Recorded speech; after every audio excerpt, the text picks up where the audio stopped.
Happy Monday, everybody. This is myself, Yemi Babatunde, and Emperor Michael. Um, you take care, guys. How's you, Michael? You all good? Yeah, everything's fine. I went to work today. I had a really good day. Everything's fine. So a lot's happened recently. Definitely lots happened this weekend. First of all, did you watch the Gary Russell fight? He's lost against a Filipino guy in a majority decision. Yeah, I watched it. I don't know. Gary Russell seems to be. He obviously has some sort of injury going on throughout Yeah, the when he was fight. down, he fought one-handed. Well, he doesn't fight very often, and I think Yeah, this good is one of the activity. problems. A very, very active guy. It's a shame. He's very quick. He's got a lot of ability, but if you're taking on someone who's more active than you, then this is what can happen. Yeah, definitely. Hard work, definitely can overtake talent. Definitely in boxing. Have you? Also, we've discussed it before, but how much boxing experience do you have? You say you've sparred. Yeah, I sparred a few amateurs. Obviously, no, your opinion's relevant. It's legitimate. But how long did you sort of train for? Consistently or once in a while? Once in a while. I've done boxing training and exercise, but fast sparring once every blue moon. This is what I'm saying. It's the same with boxers. If you're not fighting as often, then you're not going to be as effective. Injuries are going to creep in. You're not going to be as fit, as fast. I sparred someone recently, and this good, he couldn't even last a round. He's not bad, but I finished him off in one round. Well, when I say I finished him off, he just stood there. He just he couldn't take anymore. I thought I haven't even started opening up on you yet. He got tired. He got tired, and it's a shame with the inactivity. Like a lot of fighters, it's like we're not seeing them fight enough. I think Mayweather You started want this off. once every year, yeah. Even the top ones, you only fight maybe once, twice a year at the most. Back in the old, they used to fight at least 3, 4 times a year, even at the elite level. But nowadays, these money boxers, they want to earn the most money for the as little efforts possible. Imagine Lionel Messi or Michael Jordan playing once a year. They wouldn't do that. But look, all I'll say, the quickest example, when people try to say, "Oh, it's different, it can't be done." Well, go look at Canelo. Look how many people he's fought. So I Yeah. don't want to hear that. I don't want to hear this rubbish. Oh, the body can't take it. It's just greed.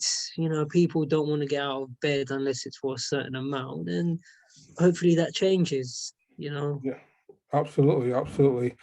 So with regards to other topics, we can discuss. This AG 50 million offer. Apparently, well, it was rumored that AG is set to $50 million, or was rumored £50 million or dollars or whatever. But apparently now is the YouTube a recent video denouncing that he never got any offer and he hasn't been offered any contract. So I guess that rumor's been debunked now. There was no 50 million offer in offer to AJ. Turns up second side, for use of fighting, Tyson Fury undisputed. You what? Yeah, you messaged me earlier. You were asking me about that. No, I said straight away, it's rubbish. It's not. The person that started it off, do you know who Gareth A. Davies is? Yeah, Telegraph writer. That's the guy.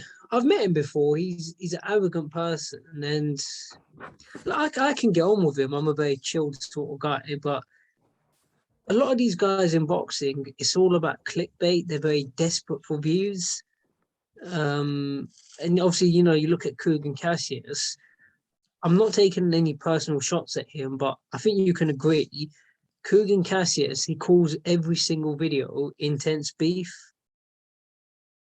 Yeah, clickbait king. Yeah, clickbait king knows how to. He wants to just want get views.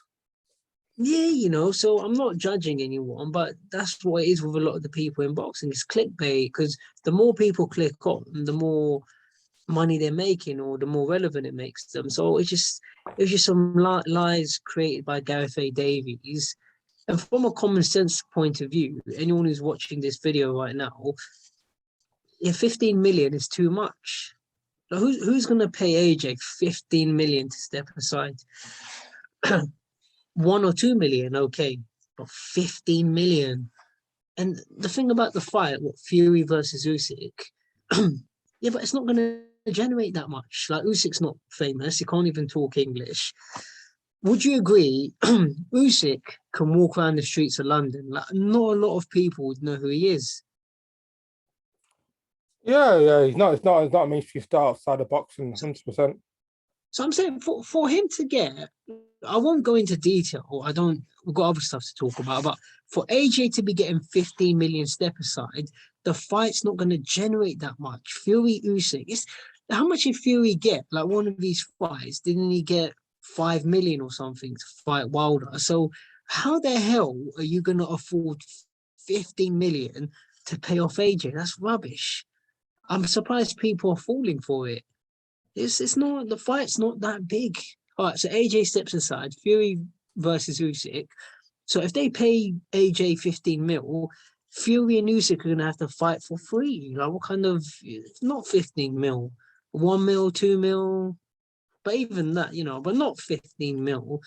It's just clickbait. All of you have been bamboozled, you've been tricked. Next time make sure you ask me before you start falling for these alleged rumors. Absolutely. So in your gut feeling, what happens next? Fury fights Whyte and does AJ fight Usyk?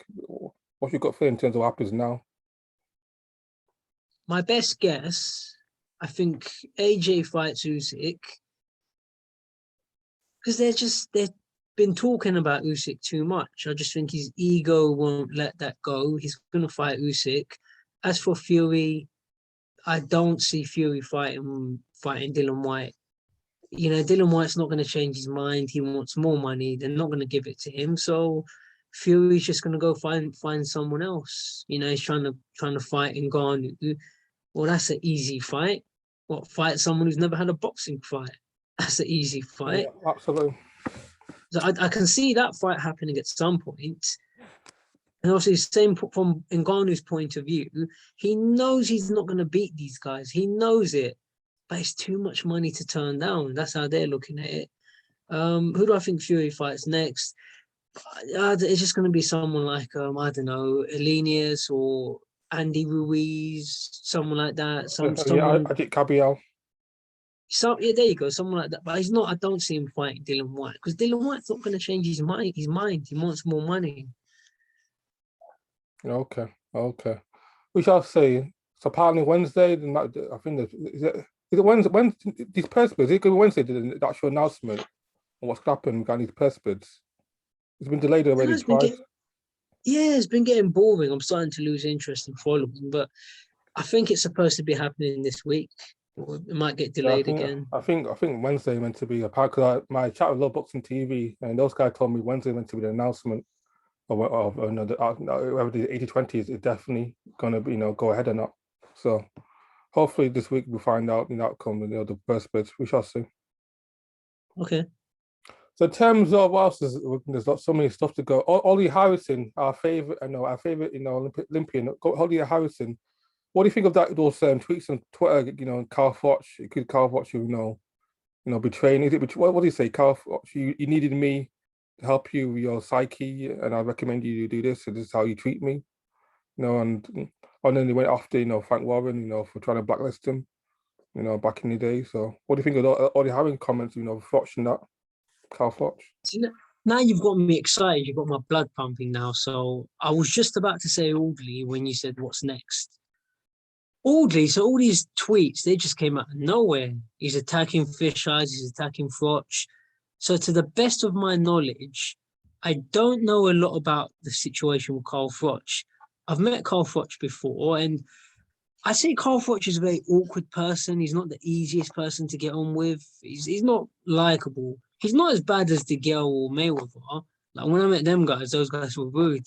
But Froch is an awkward person. As far as I'm aware, I haven't got any inside knowledge. From what Audley's saying, he's saying that he used to be there for Froch. Like he used to be the one giving advice. And I mean, Audley's similar to me, in my opinion. And me and Audley, we're very confident people. Like, we psychological, we're deep thinkers. And yeah, Audley gave the guy advice, and he was, because I know this for a fact, like a lot of the tough guys that you see, like Mike Tyson, it doesn't mean they're necessarily mentally the strongest people. So that's what I say about Froch. Obviously, pound for pound, Froch is a better fighter than Audley. That's a fact. But Audley seems to be a mentally stronger person. So, obviously he's given the guy advice and so on. And he feels as if Froch has then gone on to betray him, which I agree with. He did. So that's why I started attacking Froch and Warren. Obviously, his Why do you history with think? Yeah, Warren. okay. Sorry, Yeah. sorry. Yeah, Why do you think now, though? 'Cause part of me thinks this all random, those comments. Why do you think it happened now? These comments, these Twitter. He's on a bit of a Twitter rage regarding these comments and gets watching, Frank Warren. that's a good question. I was just about to come on to that. I don't really know. So I was going to say, as I've already said, it's all just come out random. It just come out of nowhere.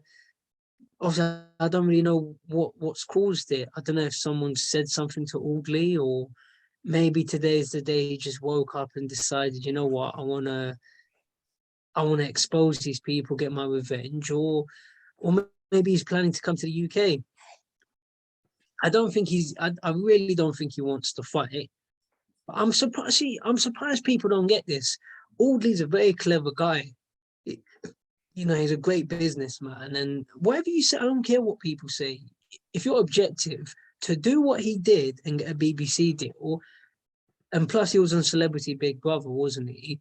I wouldn't be surprised if he's trying to generate some publicity before he comes to the UK and tries to get some, I don't know, try and get some TV show, TV deal, try and get involved in boxing. But as you're saying, I agree. I think there's something more to it. I think all he's got some sort of motive.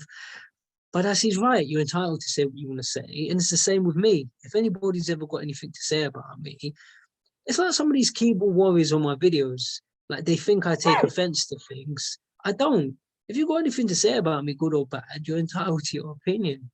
Most of the time it makes me laugh. So maybe like, I support Audley. Like it's just been funny.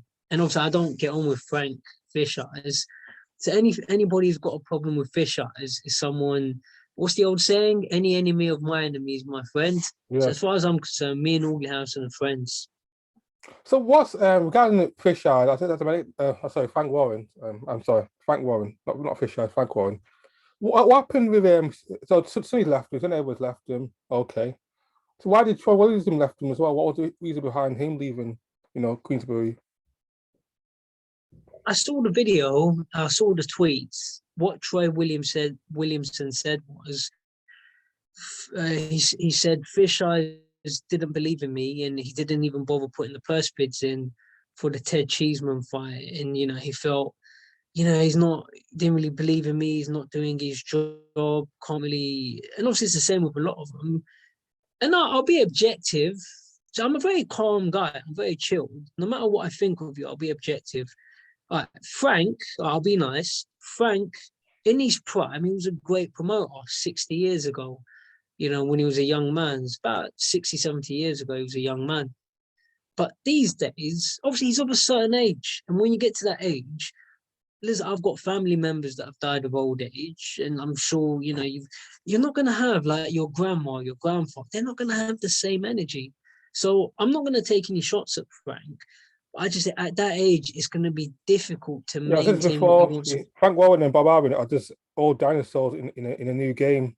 They can't compete. They just they don't understand the social media market. They don't understand the millennial market.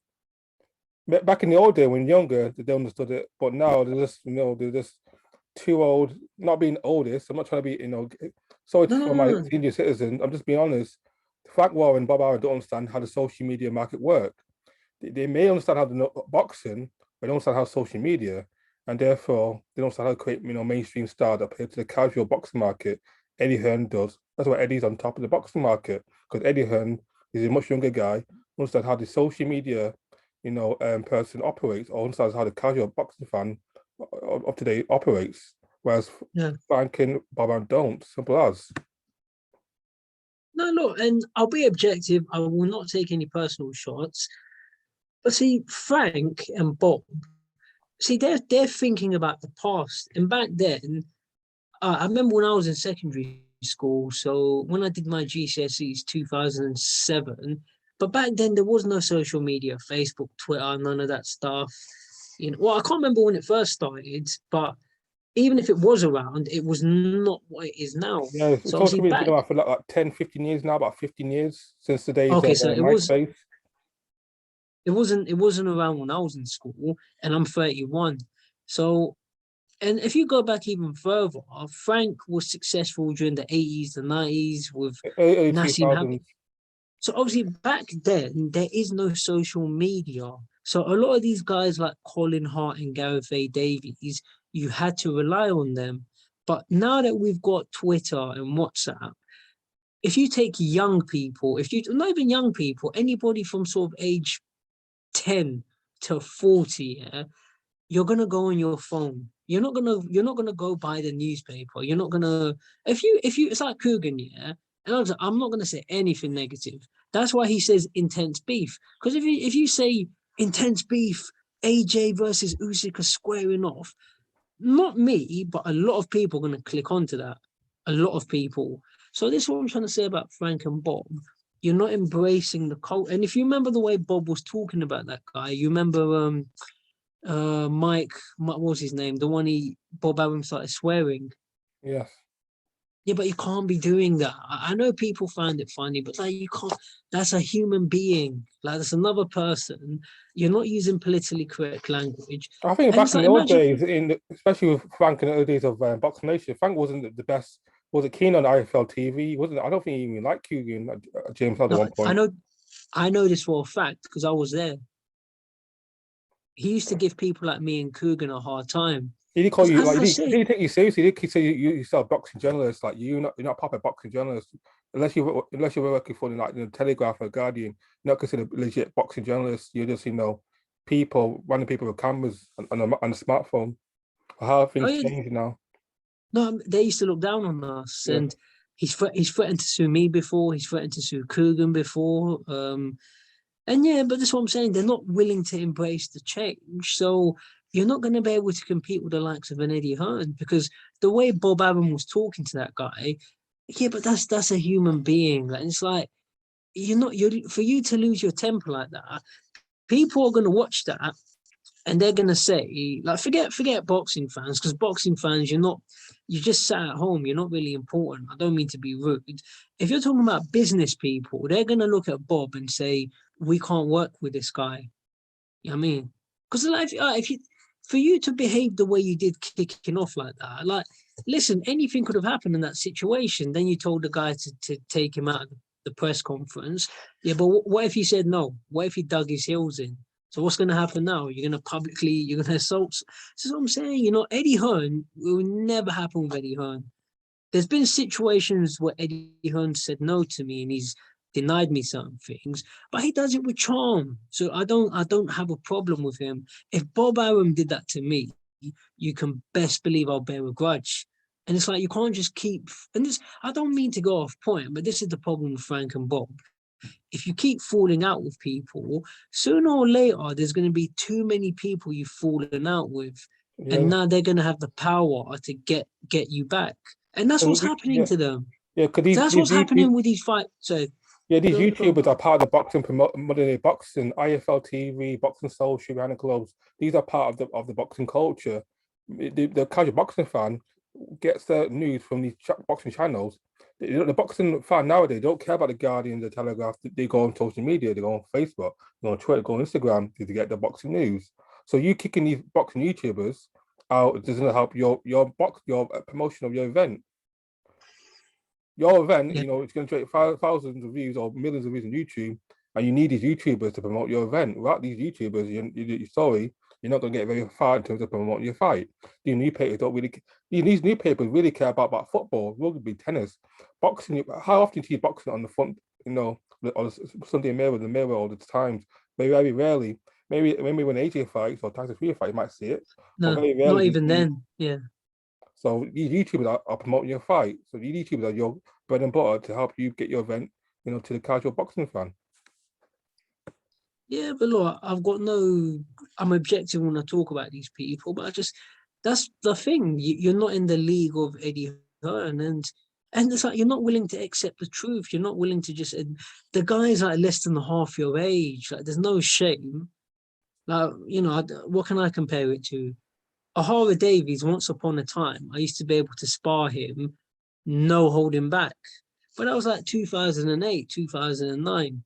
I used to, because I'm so fast, like the way I run around, it was hard. I'm not denying that he dominated me, but I was able to survive in there because it's so hard to corner me. But that was a long time ago. If it was now, when I say now, if it was today, he'd knock me out. Give me like 5, 6 months or whatever. I think I can improve, but I'm not gonna lie and say that I think I can take him on today. If you talk about the same with Ty and Booth, I'm not gonna take him on today. This is what I'm trying to say about Frank. Just let it go. Don't. There's no shame in saying, you know what, Eddie's just Yeah, I he's think too the young, too video, much. the video a while ago, the video by what's his name? He boxing Togorade, Alapido. I He's know saying that, him. yeah, he was saying that Frank should let his sons one be the face of Queensberry because his sons are much younger than Frank. Then they probably understand the casual boxer fan more better than he do because they're more into the younger and guess they have more they have more better understanding of the younger boxing market than Frank does, which should be a good idea. But I guess Frank is old and stubborn, stuck in his way, doesn't want to let his sons run the business. I guess you can't listen with Eddie's dad, Barry. Barry's smart enough to let my son, Eddie, who's younger than me, understands the casual boxing market, be the face of my business. Whereas Frank, not so clever. Because But the that's why thing you is, can't respect Barry Hearn. Barry Hearn, his ego didn't let him. He understood that, sooner or later, I'm going to be too old to understand how the casual boxing market works. Because young people more like to listen to people who are around their age. So Eddie is more into the age of the casual boxing market. He's younger, fresher looking. So therefore, he'd be better facing the company I am. I'm an old man. I'm almost in the 80s. So therefore, it's better good for business because the younger person understands what the boxing fan wants. Simple as. no, yeah, I think I've got a lot of respect for Boxing Talk with Ade. I think he's one of the best in boxing. And but I've said that before. Like it's like you're not letting Frank's not letting his sons take over. What's that? But you're holding them back. So if Frank, I mean this with all due respect, if Frank passes away, like if he dies, but your sons are going to be pushed into there's going to be pressure, and because you haven't been letting them take control, they might lack the experience. But this is the thing. It's like with Eddie. No, but it's not. It's like Even Eddie Barry said it. Hearn's I let. remember. That's what Eddie is. Eddie's a smart man. Eddie the video did years ago. Eddie said one day I'm going to be too old for this boxing stuff. Sooner or later I'm going to be pushed out of the boxing game by a younger man. Simple as. Like when Frank was a younger man, he pushed out the great Mickey Duff. Because before Frank Warren is Mickey Duff. Mickey Duff got too old. Therefore, younger guy Frank Owen took his boxers. So when Mickey Duff was a young man, there was a guy called Jack Solomon. Simple as you got to pass the torch. No one lasts forever in these boxing games. Sooner or later, there could be a younger guy, who's younger, fresher, better looking than you. He's going to take your fighters away from you and start the boxing market better because he's younger, fresher, more energetic. Simple as. Have you seen the whole thing with Ben Shalom, Sky Sports? Or about him. No, but that's what I'm saying. Have you followed his career recently? No, I know about him. I don't know much about Ben Shalom. Look, case in He's point. more of a quiet guy. He's different, but he's more of a behind the scenes, quiet, low key type of guy. Ben Shalom, from what I read about him, he's not as flashy and flamboyant, as Eddie No, Hearn. but that's the point. That's the point. Because if you look, he came along, he made the Calm Brook fight very quickly.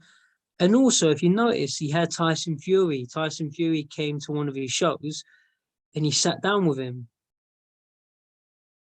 It was a show when Dan Aziz knocked out Jose Burton. Okay. Oh yeah. Okay. Now, Yeah. Yeah. I've Tyson sparred, Fury. yeah, I sparred Hosea before for one round. I say I sparred. He landed one shot. He's very tall, As soon man. as I He's felt like 6'4", 6'5". Jose, but he's very tall six, for like heavy. yeah, 6'4". Yeah, Probably not cruiserweight now. I think the cruiserweight now because it's just too big for that weight. Far too too big. big. Mate, listen, he hit me one shot, a jab. As soon as I felt that power, I ran the rest of the round. But he got knocked out by Aziz. and Tyson Fury was there. Tyson Fury sat ringside with Ben Shalom. But what I'm trying to say, Ben Shalom already, he made the Khan Brook fight, which Eddie Hearn has failed to do for what 10 years, couldn't do it. And then Tyson Fury doesn't like Eddie Hearn, but he seems to be getting on with Ben Shalom. But this is what you're saying. Like Ben Shalom, he's a fresh young guy. Just look at Eddie Hearn. Yeah, if anybody wants to know what boxing can do to you, go look at, because the other day I saw one of Audley Harrison's interviews because of the whole tweets. If you look at the interviews Eddie Hearn used to do when he first started, when he was talking about Audley and David, look at him now. Look at the grey. Tell me if I'm lying. Doesn't Eddie Hearn have like grey? You can see like the greying hairs come in. Grey patches. Boxing stresses you out. You know, I don't think it's going to stress me out, but I could be wrong. But I'm saying, but Eddie's not. To me, Eddie Hearn's not in his prime anymore.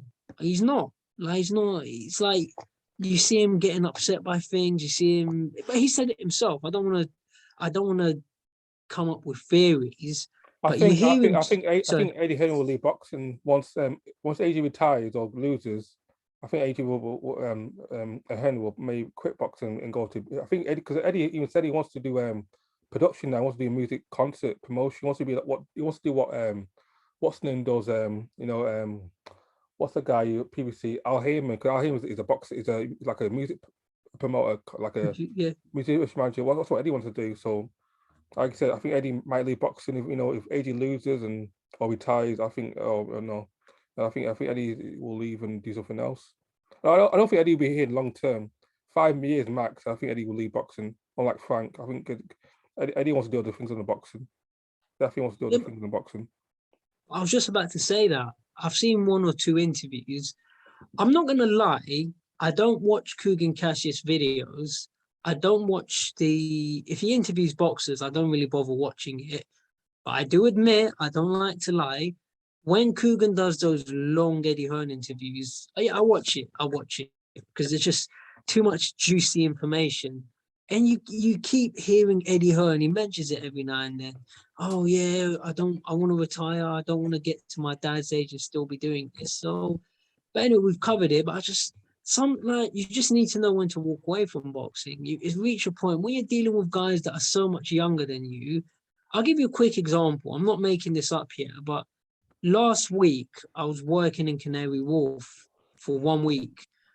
Now, Canary Wharf, you've got Greenwich Park nearby, which is you've got hills in there, and there's a gym in that area, steam sauna. I was leaving my home. I am not making this up. For 1 week, I left home 5 o'clock in the morning. I'd get to the gym for 6 o'clock in the morning. I'll go do the hill sprints first, do the hill sprints at 6. Then I'd go to the gym about 6:45 a.m., do a little workout, do a bit of steam sauna for about 10, 15 minutes, and I'd get to work for about 10 past 8. I did that for 5 days straight. Now, I'm not trying to show off. The reason I'm saying this, and after that, I'm going to go work in construction. I'm doing a full day's work. Now, what I'm trying to say, do you think someone of Bob Arum or Frank Warren's age, do you think they're gonna have the energy to do that, to wake up that early, do 10 hill sprints? The body's in the 70s. Or Bob Aron's in the 90s. He can't physically do it. He can't. Physically impossible. And I'm benching. I'm getting stronger. I'm benching 30 kilos, 40 kilos. And you can do it because you're still a young man. You're still in the prime, but where they can't. I'd say it's the same thing. I'm not judging anybody. And take Frank. I'm not going to disrespect Frank Warren on this occasion. As much as I dislike him and enjoy taking shots, Frank Warren's a Hall of Fame promoter, no question about it. But Muhammad Ali became an old man. Joe Frazier, I met Joe Frazier, he became an old man. Mike Tyson's an old man. So it's the same with Frank. You're not going to be able to do what you did when you were a young man. And you're Frank's, 70 at least? You're trying to take on guys that are in the... and these guys are hungry. They haven't got Frank Warren's money or his success. How are you going to match them? They're going to be waking up 4 or 5 in the morning, desperate to try. I need to overtake Frank. I need to. So, it's your life, but, Yeah, and again, like people like Frank Owen about too old school. The too old school. They don't stand the modern market. They're just too. They have that. I think they always believe that boxers if you work for them rather than work for the boxers. When they heard is more boxer friendly fighter. Look, it's a different era now. Boxers are not gonna, they're not gonna take that. And this is what I said in my videos. But look what's happening to Frank. Sonny Edwards left. Troy Williamson left. You got all these guys leaving you. When's the last time Frank had a woman fighter? Nicola Adams, that's it. Yeah, good Look how point. many Yeah, women, look how many women are working with Eddie Hearn. All these female fighters from abroad, Alicia Baumgardner coming over, all these fight, Michaela Mayer, Clarissa Shields, all these people trying to get in touch with Eddie Hearn. When's the last time you heard of Eddie an Hearn, even American? Ben Shalom's doing very well with Christian Savannah. Ben Shalom's got Clarissa Shields signed to box, and so is Savannah Marshall. Yeah, but And, Frank's too old school. So and Frank believes. Colin Dubai as well So, signed the boxer. So Ben Shalom understands, the growth of the female boxing market, whereas Frank Warren is still. but see, from what I can see, Frank Warren's from the old generation. You should never hit a woman. Women fight. So that's the way he's looking at it. He doesn't want to see women fighters. But the problem is, we're in a different era now. Like there is a market for women's boxing. I'm not saying it's as big as men's, but there is a market.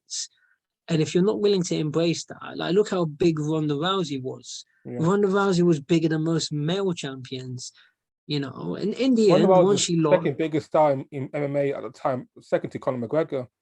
She was the second biggest star in MMA history, UFC history to Conor McGregor. She was that big.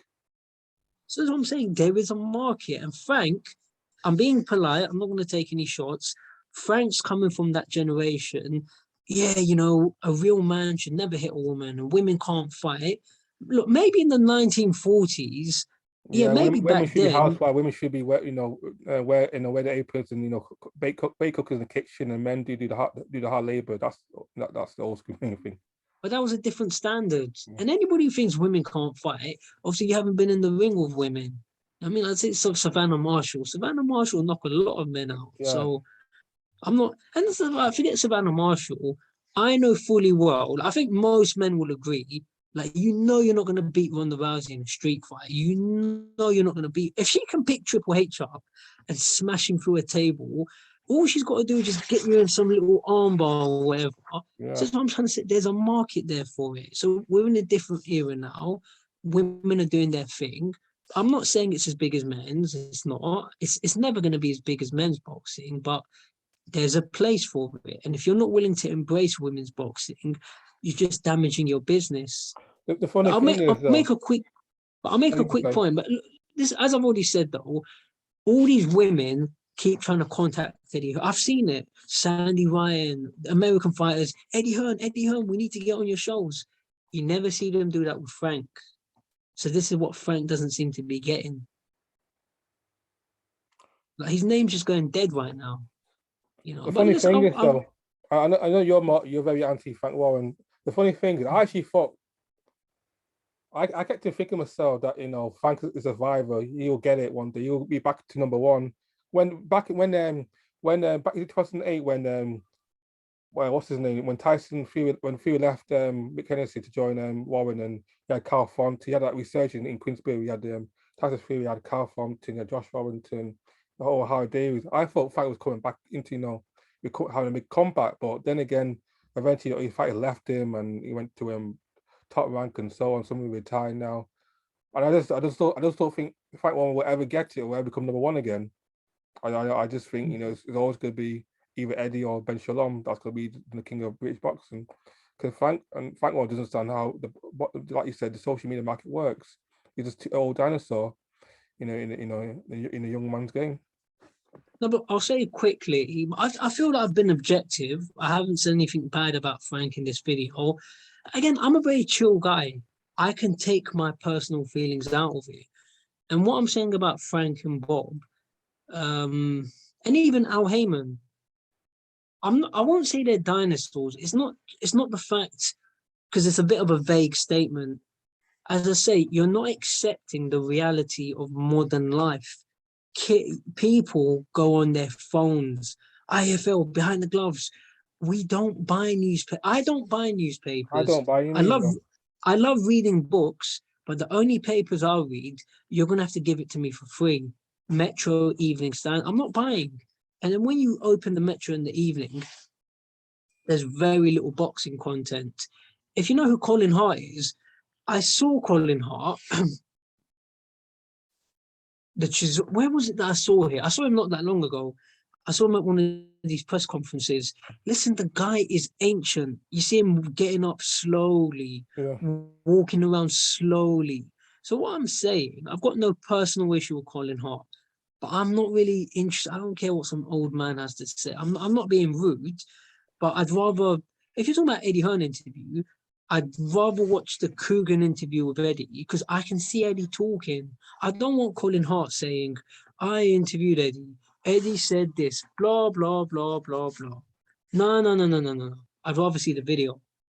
So this is what I'm saying about Frank. I'm being objective. I'm not going to take any shots, but you're not willing to accept that. You think that we want to watch what the Colin Harts and the Steve Bunches have to say. We want to read it. I'm not going to read I'm not stupid. I don't need you to tell me what these people said. Just upload the video and I can watch it for myself. It's like David Hay versus Derek Chisora. When that thing kicked off at the press conference, nobody read about it. What did we all do? We all jumped online and let's see the video. Yeah. And I remember when David Hay took that shot at Chisora, I was like, oh, you know, he hit Yeah. him with I a Glock. was all So hyped that's what up. I'm not taking any personal shots, but Frank, you're still living in the past. You think people are going out and buying newspapers. They're not, mate. They're not. You know, I interviewed Troy Williamson recently, by the way. I put it on YouTube. I think it's got like a couple hundred views. It's not as much as Cuban gets, but that's what people want. And if you're not willing to give the people what they want, but this is what's happening. Your fighters are leaving you. So, you know, I wish you well, but it's and also, this is the last thing I'll say. It's not, to be fair to Frank, it's very difficult to take on someone who's half your age. It's very difficult because he's got too much energy and ambition, and the way he can talk, it's not really a fair matchup, is it? But that's why we've got size in boxing. I sparred someone the other day. Like, I'm not gonna lie, I sparred someone who was 22. Like, yeah, this guy absolutely schooled me. But then again, he's a very big guy. He's a light heavyweight, and they told him, like, I think first round we did head, but this guy he had me in all kinds of problems. And I'm not trying to show off. I'm just giving examples. But they told him, they're like, no more headshots. Don't hit Michael with any more headshots. And I was like, yes, I agree. It was too much. So that's what I'm saying with Frank. It's not a fair fight, man. The dude's too young for you. Just let your sons take over. You know, but I think we've covered this subject to death now. But you're confident that, well, I had this question of the day. You're confident that Quincy was going to go bust the next year or so. Oh yeah, it was a comment. If Fury leaves him, personally, I just don't see how Frank can last. I really think he's going to go. I genuinely believe by the end of next year, I can see him disappearing. I can really. If you look at Company's House, he's in millions of pounds of debt. It's like he's going backwards. What's he doing? Who's he signing? Liam Williams has left. Like, you got no new fighters coming through. All right, you got Yard, you got Dubois, but those two, obviously, boxing's a business. So if someone offers them a better deal, those two will go. Yeah. You know, Dubois, well, he can't really stay with Frank, can he? Frank doesn't have that many Yeah. heavyweights. Joyce is a free agent anyway. I definitely see now. Definitely Barry was definitely the better businessman because Barry was smart enough to expand boxing. Because Barry Hearn, you know, Eddie's dad did darts. He did the snooker. He's got all the he helped Max expand it to all the lucrative areas other than boxing. Because boxing you can make money out of boxing, but boxing in general compared to other sports is very niche market, very small. Even in Britain, boxing is probably the third or fourth biggest sport in boxing in Britain after football and I think rugby, then tennis is probably third. Because boxing, Yeah, something like that. Yeah. boxing is mainstream sport, but compared to other sports, it's minuscule, especially compared to football and rugby. Well, it's a violent sport, and it's not like other sports. Other sports, everybody can do it. If you talk about football, you could just get all the local neighborhood kids. Let's go play football. Yay! Let's play basketball. I find I like because football and other sport not as violent. It's far more marketable to the mainstream audience. You're not seeing people getting blooded up or getting concussed, getting knocked out. It's not brutal, but football is more marketable, especially to young kids as well. And like I said, anyone can do it. Very, it's much more marketable. Compared to boxing. But the main issue, I'm not saying boxing can't get there, but the main issue is if you look at the other sports, they've got a season. Like I don't care what Cristiano Ronaldo, Lionel Messi. I don't care what you're doing in your spare time. I don't care how much money you make. That's none of my business. With those sports, because today I finish work. You finish work, you get home, you're tired. You just want to turn on the TV and see a match. But with boxing, we're not seeing these matches. What kind of nonsense? If you look at the stuff we've talked about in this video, how many times have you and me, we've already done it, how many times do we keep having to talk about Fury versus Whyte? It's getting boring. Yeah. It's like you and me, yeah? We've discussed it, yeah? You sparring me, yeah? I'll give you a straight answer. You want to spar, we can spar. I'll spar you this week if you want. I'm not going to keep bothering you and harassing you. If you want to spar, we can spar. That's the end of the conversation. So this is what I'm saying about Fury Whyte. I'm not going to take anybody's side. Just end the conversation. If you don't want to take the dude on, then leave it alone. But this is a joke of a sport where they're going back and forth about something. Yeah, grown man can't agree. They can't fight. They can't fight each other because this and that reason. That promoter doesn't like that promoter. That network doesn't show that fan. That network, purse splits.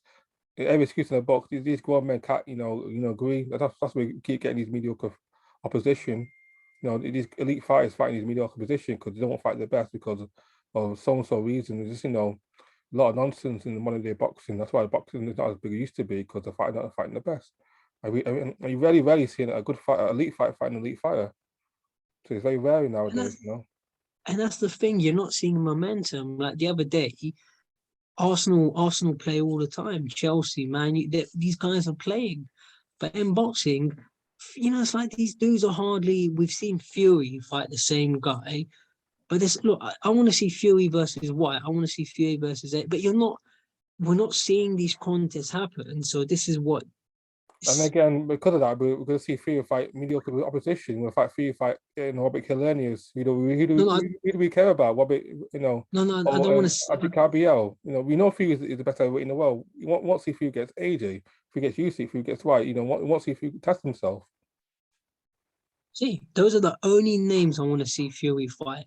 I don't care about the other guy, Caballero or Helene. I don't want to see those. But this is the problem where it's damaging the sport. So that's the issue. But hopefully it changes. Which I believe it can. Yeah, definitely. Will boxing ever become? Could it happen? Could boxing be? Could it be like a boxing promotion like the UFC, like it becomes every fight has to fight under one banner, or could that never happen? Will boxing always be separate promoters, separate networks? Could that be reality? Could boxing be like UFC, one promotion, one banner? Therefore, the best have to fight the best because only one only market in town. There's only one place in town to go to. The quickest way I can answer that question, yeah, I think a UFC model would be best. I just think you need the government to step in because boxing's the Wild West. You've got so many crazy things happening in boxing. There's just too many people running wild. You got someone like Dean Whyte. Well, it's not really his real name. His name's Lamar Scott, but he's come into boxing saying I'm Dylan White's brother, which he's not. And then now he's promoting fighters. He's doing this. He says I'm a boxing promoter. Yeah, but you're not. Because if I go on the British Boxing Border Control website, when I looked through all the promoters' names, his name isn't there. So it wasn't him that promoted that last show. I'm not having a guy at him. I've met him before. He's a nice guy. I mean, look, he could punch me up if he wanted to, but hopefully, He's a promoter. I thought he was a boxing manager. But this is what I'm saying. It's like he says that he promoted a boxing show, but well, you didn't promote it. Maybe your name was on the poster, but when you go on the British Boxing Board of Control website, he hasn't got a promoter's license. So it's like, I don't know what this guy, he's saying he's a boxing manager or whatever. And he could punch me up if he wanted, but I'm not scared of him.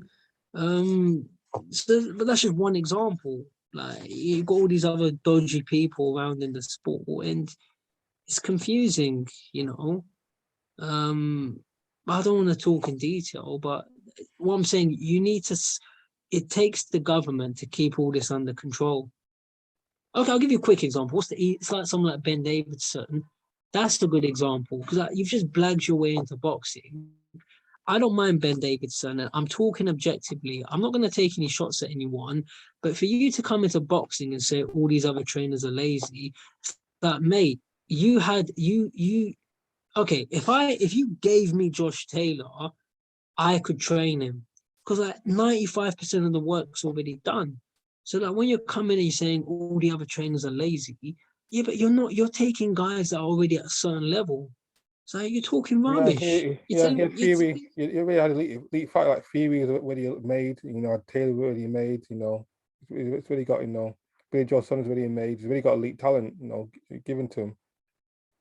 So this is what I'm saying. These are the problems in boxing where you can just blag your way into boxing. And I don't mind him. I've got no grudge whatsoever. But you shouldn't be saying all trainers are lazy, because to me, Ben Davison's done nothing in boxing. It's like me, yeah.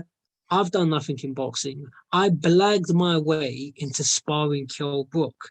It doesn't mean I'm good enough at that level. All it means is I was in the gym, he was in the gym, and I managed to make it happen. That's what Ben Davison is. You were in the right place at the right time. I'm not a world-class sparring partner. And to me, he's not a world-class trainer. I don't care what he says. Me and him, we can both talk. So that's all it is. I can talk. Because I can talk, people in boxing are going to spar me. Like if I can get Kell Brook, I'm going to get other people to spar me. And let's be honest, they probably shouldn't be sparring me. But if I can get them to do it, I'll say yes. It's the same with Ben Davidson. These people really shouldn't be giving him a job as their trainer. But if they're going to offer it to him, like he's not going to say no. And also, I do the same thing. Like if these guys have said to me, "We want you to train us," like I say, I'm not the most experienced guy, but if you're going to pay me 10% of your purse, then all right, I'll go to Jamaica after the fight and have a nice little holiday. Go for it, So absolutely. so I'm not having a go at him. I don't mind being, but these are just examples. It's not, and it's the last example I'll say. How can you have someone like Jake Paul come into boxing and now he's talking about fighting people like he fought the Tyron Woodley and he fought now he wants to fight Conor McGregor and all the. You can't do that in other sports. You can't just walk onto the pitch and I'm a YouTuber. I can play. I'm going to play on Real Madrid. They wouldn't let you do that. Yeah, definitely. No, you can't go to basketball YouTube and say I want to play for the Lakers. So it's like, where does it end? Because Jake Paul is not that famous. If Jake Paul can do it, imagine if Brad Pitt or Puff Daddy, what if them guys want to get in a boxing ring? And they're not that famous. If you think Brad Pitt's famous, what if Prince Harry said, I want to box? What's the name of his boxing? What that former cricketer, Freddie Flintoff. Do you know? I remember that. The easiest way to solve this, if you want to be a professional fighter, you need to have at least 20 amateur fights or something like that. There has to be it's like football. You can't just walk onto a football pitch and, oh, I'm famous. My uncle's Michael Jordan or something like that. You can't just do that. You need to have a background where if you want to be a professional boxer, you need to have 20 amateur fights. That's what they should say. Have at least 20 amateur fights, have a winning record. And if we think you're good enough, then you can box. But that's the problem. You can just get these random people just blagging their way into boxing. And I was like, we're talking about Jake Paul and Logan Paul and all these guys, but we're not talking about the Southern area champions. So that's why this is the thing. Talent is not being developed. Because if you're telling these people, these boxers, oh, for us to take you seriously in boxing, You need to have at least you like a need million you, subscribers, at least a million followers on Instagram, and you need at yeah, least but not 100K. even that. Jake Paul's got 20 million followers on Instagram. Well, Yeah. how many boxers can do that? I don't even think any boxers got that many Instagram followers. Mayweather, Mike Tyson, those guys don't have that many. So if you talk about these upcoming people, like say you've just won the ABAs, how the hell are you gonna get 20 million Instagram for? You ain't gonna do it. It's impossible. Yeah, unfortunately, Um, in boxing, yeah, clout's more important nowadays to than talent in boxing. But look at Audley Harrison. I started following Audley Harrison, but for everything that Audley Harrison's done in boxing, and he's a pioneer, no question about it. But the guy's only got like 60,000 Twitter followers. So, and this is an Olympic gold medalist. So, I mean, I think Amir Khan's got about 2 million Twitter followers. So if they can't do it, how do you expect the average person, say like you or me? Yeah, but we're not Olympic gold medalists. So how do you expect us to get 2 million Twitter followers? So if they say to us, we're not going to let you guys into the press conference because you haven't got 2 million Twitter followers, yeah, but that's not fair. Because me and you are boxing guys. Like we can ask boxing questions, but obviously we haven't got 2 million followers. So what kind of message is that sending? Same with the fighters. So a lot of fighters are probably going to turn to other stuff and say, forget boxing. Might as well just go work 9 to 5 job because otherwise you're not going to be making anything in boxing. Like, people think you make money in boxing. You don't. It's only when you get to a certain level. Listen, I know professional fighters that when they show me their bank accounts, and I'm not making this up, I know professional fighters haven't even got £40 in their account. Yeah, definitely. I'm, I know. I'm 95% not of boxers are lying. working, have side jobs. Yeah, and most boxers have Yes. side jobs. Most boxers work, can't afford to, do boxing full time. You know, especially if you're not at least a world, if you're not at least a world champ, at least a British champion or higher, you have a side job. Simple as a boxing is. You know who Harold Graham is? Yeah, hey, working. Yeah, hey, you working Aston not too long ago. Sainsbury's. Yeah, and But he I was don't know. he's arguably the best fight come out of Britain, never to win a world title. He fought the great John Mugabe. And Julian Jackson. Yeah, I haven't met him in years, but the last time I met him was probably 6, 7 years ago. And he was struggling. He was working in Sainsbury's and trying to sort himself. He told me himself. He told me, yeah, just trying to sort myself out. He was struggling. And that's Harold Graham. yeah. That guy is as good as he's as good as people like Josh Taylor. And it's like you can't even it's just he's a nobody in box. I don't know what he's doing now, but Yeah, because he's like no. I've seen a video, the entire brief video where he says, "Oh, I'm a nobody. I'm an ex-boxer. He did do anything in boxing, but I've got more money off YouTube than Tommy Hearn has, as a former champion." It's sad, it's true. Ty Beef, a YouTuber, an ex-boxer, he didn't do much in his boxing career. He's got more money in the bank than Tommy Hearn, the great Tommy Hitman Hearns, Hall of Famer, 5 world champion. Sad. It's sad, it's sad because I was, it's just, these boxers they work hard for their, to when these belts become champions and retire broke. I mean, with Tommy Hearns, I'd probably blame him because he made a lot of money. He just didn't keep it. The point I was making originally was, but a lot of them don't get to that kind of money. That's what a lot of fans don't seem to realize. Because getting on TV don't mean anything. I'm not making this up here. I was once on TV. I'm not making this up. I went to David Hayes' gym to interview David Hay. Is when he retired, he had like a little birthday press conference and retirement announcement at his gym, and David was being interviewed. So I just sort of just sat there. There was some table sitting there. I didn't notice at the time, but then basically I was being filmed, and then someone sent me the video, and I was like, "Oh, is that you at David Hayes' gym?" And you're sitting on the table, and apparently it went out on TV. So I looked at it, I thought, oh, okay, I was on TV. But, and again, I'm not trying to show off. I know I keep saying that. But I just look, getting on TV don't really mean a lot. So even if you're fighting at boxes on Box Nation or boxes on even Sky Sports, some of these fighters don't get paid as much as you think they do. So just getting on TV don't mean you're. And remember, you have to pay the trainer, you have to pay the manager. Trainer takes 10%, But yeah, manager takes. sanctioning fees, management fee, but boxing manager, the network gets, half, gets the percentage of the shares, the pay-per-view shares and that stuff. A lot of the money is divided against, numerous people. And then people say, now I know you can still say, oh yeah, but a box is making thousands and thousands of pounds in one night. Yeah, but that's covering. But how long is that money going to last? Because you've been in camp for 8 weeks, then you're not fighting again for however long, So that money it doesn't last. It doesn't. A lot of these boxers, if you used to work in Tesco, if you got a full-time job working at Tesco, you'd be making more money than boxing. Look, I'm not saying you can't. Obviously, you can make a lot of money in boxing, but it's only if you get past a certain level. And not everyone can do it. Not everyone's going to get past a Most certain don't. level. Most end up journeymen or don't make it to the big leagues.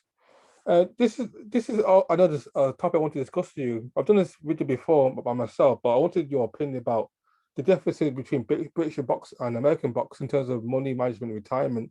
I've noticed that our fighters, our greats, tend to retire with money in the bank, like Frank Bruno, he retired a rich man, Ricky Hatton, Carl Fox, Joe Kazagi, Nas, all retire with money, wealthy men, whereas the American fighters, like Mike Tyson, Muhammad Ali, Joe Frazier's, Tommy Hearns and Adrian Brown's and so on, retire broke or retire with a lot of them what money stolen or spent. Why do you think it is with the American and British boxers? Why do you think our boxers to do better? They have not as glamorous careers, but they tend to retire with wealthy with money in the bank, whereas the American fighters tend to retire broke or at least a lot of them wealth stolen or spent.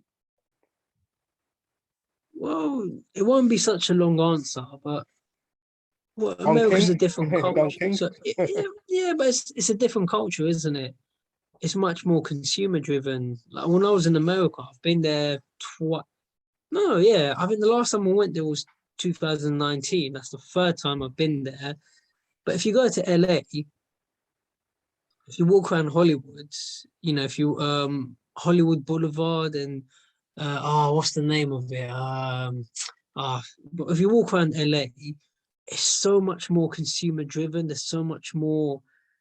It's a much more it's so much more hype. Like so, that's what I say. People spend a lot more money in America, I would imagine, than the UK. So that's probably part of like when you're American. What's like they Big is got big better. on. Big is always better. Yeah, yeah, but it's like you got a big entourage, you got family, do this and that, and so I'd say there's just more demands on your money. I would guess, and it's a It's a different different way of life, culture. different culture. Yeah, it's like you can't say no to family. It's like with me, I don't care. I'd say no if I want. But a lot of people, they say to you, oh, they're your family, your bloods, and people just can't really figure out how to deal with that. So, it's a different culture. It's like they're a lot flashier. Adrian Bone is the Yeah, perfect example. yeah. So because you're holding this, like, I try to be polite when I talk about people. I just Adrian Bone is such an unpleasant, like such an idiot. Like, I remember when he used He's to. got like 9 kids or some shit, like 9 kids, all those women. And that video, he had like 100 bucks and tear it and poo in the toilet. I was just about to talk about that. I remember when he was burning money on camera, and I'm like, but this is what you call cool? Like America used to have Muhammad Ali. You used to have. This is the same Muhammad Ali who said stuff like, "If you even dream you beat me, you better wake up and apologize." That's what you used to have. Sugar Ray Robinson, Joe Louis, Archie Moore, Rocky Marciano, and you're going down to the gutter, and this is what they're supporting. They're supporting people like Bona. I mean, like that says it all. If you've got a society where someone like him is seen as popular, cool, then it's going to have a damaging effect on the average boxer. That's my answer. And again, I And know the whole baby mama culture. I don't know.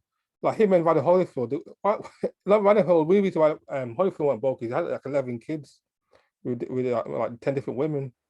I remember. And I said, me as men, we'll have sex, yeah, but come on, can you not put a condom on or get birth control? You keep having sex with all these women who only want you for your money. I just don't get that way of thinking. Having multiple kids, multiple women, you're not married to either. You know. But I've met Holyfield. I remember when Holyfield had to come running to this country to do dinner tours to try and make And money. you did Big Brother as well. You had to do I Big was Brother as well. Yeah, I met. Yeah, I met. Yeah, I met him at the dinner tours. Hmm? I felt sorry for him when he had to do Big Brother. I felt sorry for him. I'm like, what? You're one of the greatest fighters ever do it in the heavyweight division, and you do Big Brother.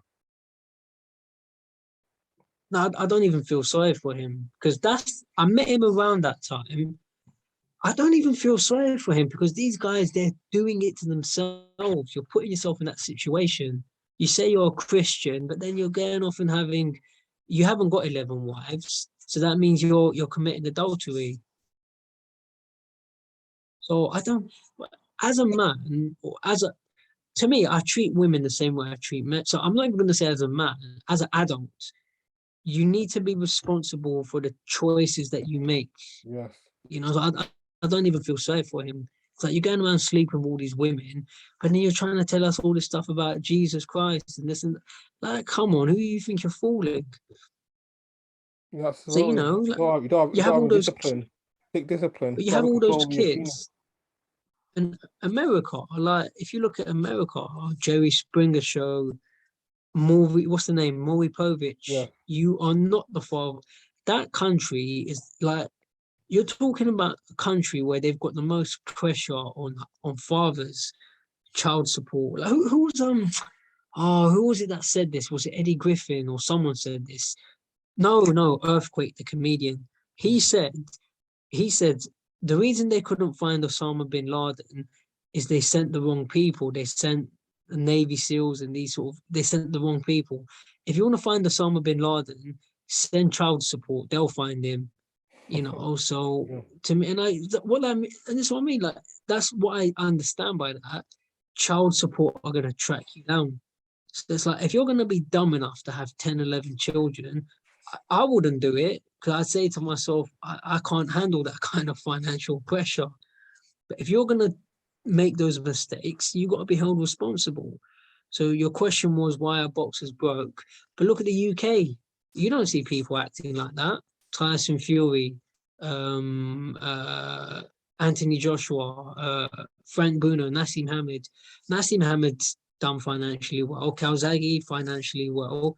Tyson Fury, all right, he's got 5 or 6 children, okay. We were one But at woman, least though. We were one woman. but at least they, One wife. yeah, but at least it's all one more. It's organized. It's all in the same house, so you don't have to Yeah. pay for 5, 6 different houses. And he seems to be doing okay for money. Who else can I? Anthony Joshua. You don't hear about him sleeping around with women, and he's a good-looking guy, isn't he? From what they say. Yeah. Lennox Lewis, he's doing financially. Who else have we got in the UK? Nigel Benn, he seems to have done fine. Eubank Even back Senior. as early as Henry Cooper, Henry Cooper, died a rich man, and even though he would never become world champion, Henry Cooper, made smart investments. Where Muhammad Ali, Muhammad Ali did die broke, but he definitely did die. He should have died a wealthy man, but he didn't. Because a lot of, he had a lot of kids. Unfortunately, even though he was a Muslim, and Ali again, he was, liked to spend his money, and also had Don King, he gave him, poor advice. Yeah, well, Muhammad Ali had a big entourage, so it's like you're having to pay for all those people. And obviously it drains on you, doesn't it? When you're having all these people follow you around. Same Mike Tyson. Mike Tyson and notorious entourage, notorious big entourage. Mike Tyson, all the clinger hangers, Mike Tyson was known to be generous with his money with his entourage. He bought sports cars, pay for the houses. Yeah, but that's stupid because one day you're going to look back on that and you're going to say, I wish I still had that money. That's what I'm saying. But you don't see that sort of flashiness in the UK. Like, who else can I think of? British boxers. So we've mentioned Frank, mentioned Nassim Ahmed, Carl Froch. Carl Froch. Everyone said I've only met him once or twice, But Carl Froch is very scrupulous with his money. You know, Yeah, James like DeGale, he don't know you personally, he don't know you, don't care. It's not, it just, if you're not part of his, if you're not part of his family, if you're not like tight knit, he's not gonna spend a dime on you. Fair enough. yeah, I think you should always be polite, but if it's money, well, that's your money. You look after like who else can you think of? George Groves, James DeGill. You don't hear any stories of them, messing around with money. George Groves has been working with Sky Sports Boxer, Yeah. so they're going to be paying him for his time. So I met him. I met him not too long ago. I met him at the Amir Khan George Groves press conference, and I interviewed him. But then he says, we can't do too long. I got to go pick up my son from school. So you can see how he's got his life together. Whereas a lot of these In Americans, like, America, so Zab Judah, he was forced to retire, but Zab Judah couldn't retire because he had child support payments. No, Zab Judah, reason why he didn't retire till that brain injury because he couldn't afford to because child support payments, to pay. I think he went to jail for like a couple of months because child support payments. So but then you're he doing all this. financially couldn't afford to retire because all those kids, like I think Zab Judah has like 8 or 9 kids. The great Zab Judah, the one who fought Mayweather, the one that almost knocked out Mayweather, he couldn't afford to retire, and he was forced to retire because of a brain injury. They make bad choices. And didn't Zab Judah, you remember he once tried to strangle the referee? Yeah. After he lost against the one What's that the had zoo? him, yeah, Costa Zoo, yeah. I'm saying, but you can't be doing things like that. You can't be strangling. So this is the thing here. When boxers, like Tony Bellew said Tony Bellew says this about keyboard warriors. He says, "Come and say it to my face." But then the thing is, you can't really you can't just strangle people. That's assault. So if you're strangling a referee, I don't know what happened with that. But imagine if the referee decided to sue him. See what I'm saying? You can't. You got to be calm. You got to be calm about the choices you make. Like Adrian Broner, you see that video of him punching a man on the street. Then didn't he try punching a woman as well?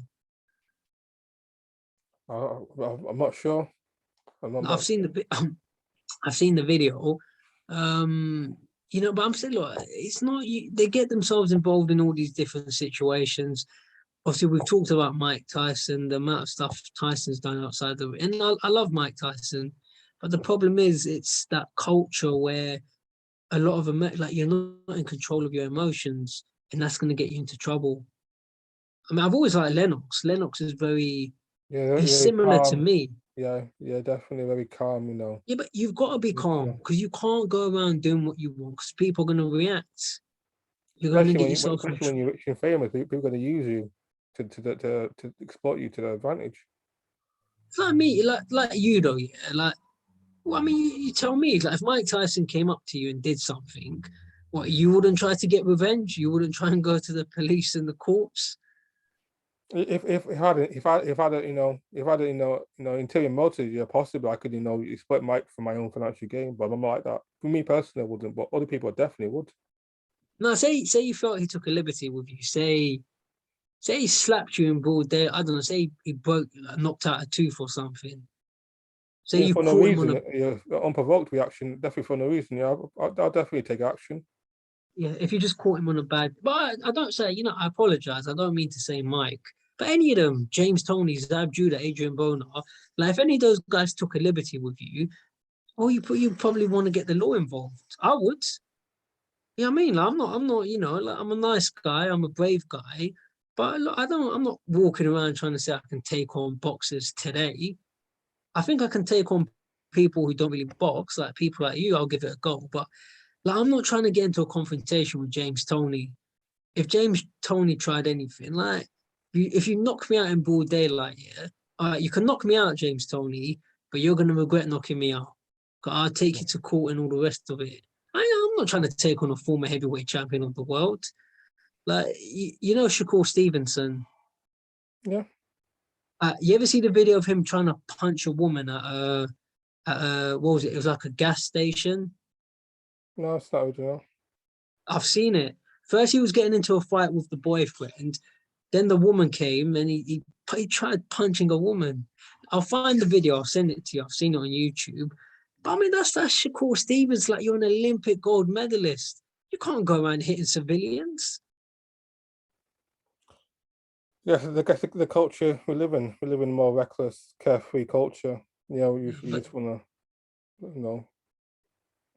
But then the last thing I'll say, in case anybody says I haven't mentioned his name, the only person you got in the UK doing stuff like that is Derek Chisora.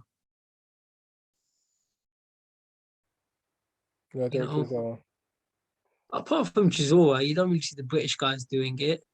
But Chisora's got to be careful. I think Chisora's calmed down these days, but like, you can't just go I around think hitting. Chisora's a born again Christian now, and he's a born again Christian. Yeah, but you got to stay calm. You can't just go around hitting people because you're a professional boxer. Because if the police are coming with weapons. Nobody's going to try and fist fight you, you know. But hey, listen, it is what it is. A lot of these boxers don't have much sense when it comes to money. Sometimes you got to find out the hard way, you know. Yeah, like you said, like, yeah, so many boxing tragedy, like, you know, I never forget, you know, did you know Floyd Mayweather actually paid for Joe Frazier's funeral when he died? Joe Frazier was so boy, couldn't afford to pay for his funeral. Mayweather actually paid for his funeral.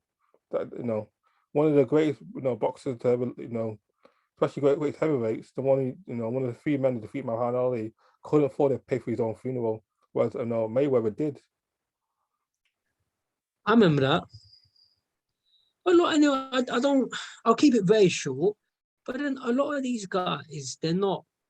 They don't educate themselves. They don't learn how to look after their money. I think Joe Frazier, he made 2.5 million to fight Muhammad Ali the first fight. So Joe Frazier made money. Because obviously you got to remember, if you're making A lot of 2.5 a lot of million, these ones who grow up actually were multi-millionaires, they were high earners, but you know that's what makes it more, you know, annoying, because these fighters made money, made, you know, made, could have been, you know, create, had potentially create, you know, generation wealth for the kids, but for whatever reason they didn't. but look, they don't take responsibility. They don't take responsibility to educate themselves. I'm a 31-year-old man, and a lot of people make this mistake. Everyone thinks I've been to university. Tell me if I'm wrong, yeah? When you listen to the way I talk, don't I have a very posh voice? Yeah, with calm, collected, soft smoking voice, a bit articulate. Yeah, and I'm not showing off yet to anyone watching. I'm just telling you what people say. Everyone thinks I've been to university. Everyone, oh, Michael, you're so well spoken. You're so articulate. They think I've been to university. Truth is, I'm a college dropout. I haven't even done A levels. I'm 31. Now I could spend the rest of my life doing what I'm doing, and I could just blag my way through. I could probably get away with it because Eddie Hearn hasn't been to university. But I've taken the responsibility. I've signed up to do AAT accounting. I'm going to do A levels, and I want to go to university next year. I've taken the responsibility. I want to study economics at university. But a lot of fighters, they don't take that responsibility. They don't want to go to school. They don't want to. So not school. They Just don't think want to long term, go plan through. for the future. Mayweather's the perfect example. Like, I don't know if it's true whether he can read or not. If he can't read, and I'd say this to his face, I wouldn't laugh at someone for not being able to read. To me, that's not funny. But what I've got a problem with regarding Mayweather, and I'd say it to his face, if you can't read and you've got his kind of money, I'm very disappointed that you're not willing to take the responsibility and say, I'm going to pay someone to teach me how to read. That's what I'd say to his face. I'm not going to laugh at him. Like, if you can't read, to be honest, I don't even care. I'm not even going to ask why. But at least just say, I'm going to I'm going to learn how to read. So, and if you're not willing to do that, and it's the same with a lot of boxers, where if you're not willing to learn these things, you're going to get manipulated by these managers and these like Al Heyman. I don't know anything about Al Heyman, but why do fighters keep saying, I need to talk to Al, I need to talk? What's your life? It's your career. What do you mean I need to talk to Al? What, you need to get his permission to sort your own life out? I mean, it's not, boxing not common, just educate. Whatever Al Heyman's done, he's been to Harvard, hasn't he? He's got a degree, Masters of Business Administration. Why don't you if it was me, yeah, obviously I live in the UK. I want to go to university here, but if I was in America, if it was an option, yeah, I'll try and go to Harvard. This is what I'm saying about these boxers. Educate yourself so that you don't need to rely on these managers. Because someone like Steve Goodwin doesn't lie to people. Like me, I won't lie, but a lot of them will lie to you. They'll steal your money. They'll mess you around. And They'll kiss your ass, so they'll create fantasies. You know, they make it seem like you're it's invincible. like you hear these stories about fighters giving power of attorney to other people, and what that means is people can write checks in your name. They can They'll control your control bank your account. assets, your bank Now, account. you couldn't do that. You couldn't do that to me. Oh, Michael, let me take control of your bank account. No, I ain't giving you. Why? I mean, I'm not that stupid. And I'll tell the bank, I'll say, anybody touches my bank account, I'm the only person allowed. You know, like, and I wouldn't let you get anywhere near my money. I say, if anyone tries to take out more than 10 grand, make sure I'm in the bank in person while the transaction is happening. And if I'm not there, then you know I'm not the one who's authorized it. That's what I'd say. But a lot of these fighters, they fall for this. Okay, I'm gonna invest 50 grand in your business idea. Next thing you know, the idea gets messed up, and now you've lost 50 grand. Go look at Uli Harrison's tweets. I think Uli Harrison said something about he's been scammed out of how much is it, 200 grand or so. Go look at his tweets. Like he's been writing stuff on Twitter. Maybe this is what's upset him. Some company, they've scammed him out of his money. Was it Ollie House a couple of years ago? It might have No, now. I'm talking about Was Ollie House looking financially? Was he not in tax? He owed a lot of money in taxes or something like that. I check his tweet. I've already had some financial issues back a couple of years ago. I don't remember. But if you check his account, he's been tweeting about this. So maybe this is what set him off. He's been, he's saying he's lost his money. He said, I want my money back in 14 days. Or I'm going to get the law involved. And yeah, you're lucky. I've met Uli Housen before. Like, you're lucky he doesn't try to punch you up.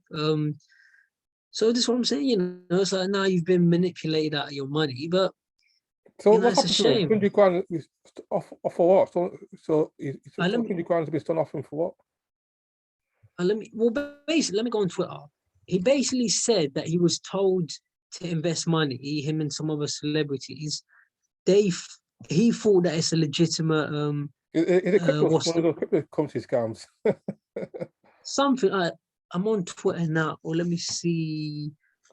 Expert financial legal advice, he's tweets so much. I'm trying to find it. Yeah, he's just basically saying he's going to take legal action. Now okay, here it is. He's saying James Gallimore.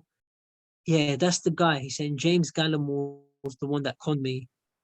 You're next on my list. You want to be celebrity.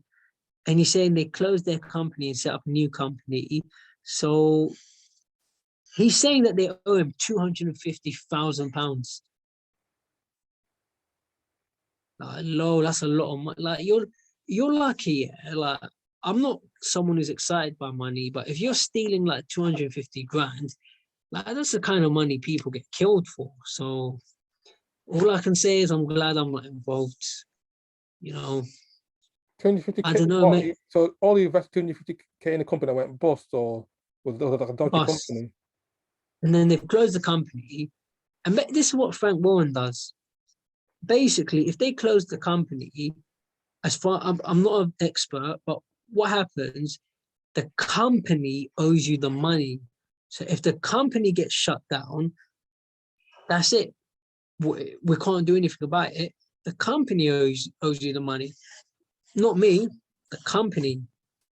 So that's why Frank company. Warren. You're separate. The director's separate from the company. The company's his own entity. I mean, I don't know what to say. Maybe Uli Housen should give Daniel Kinahan a call. Try and get Daniel Kinahan to help him out. I don't know.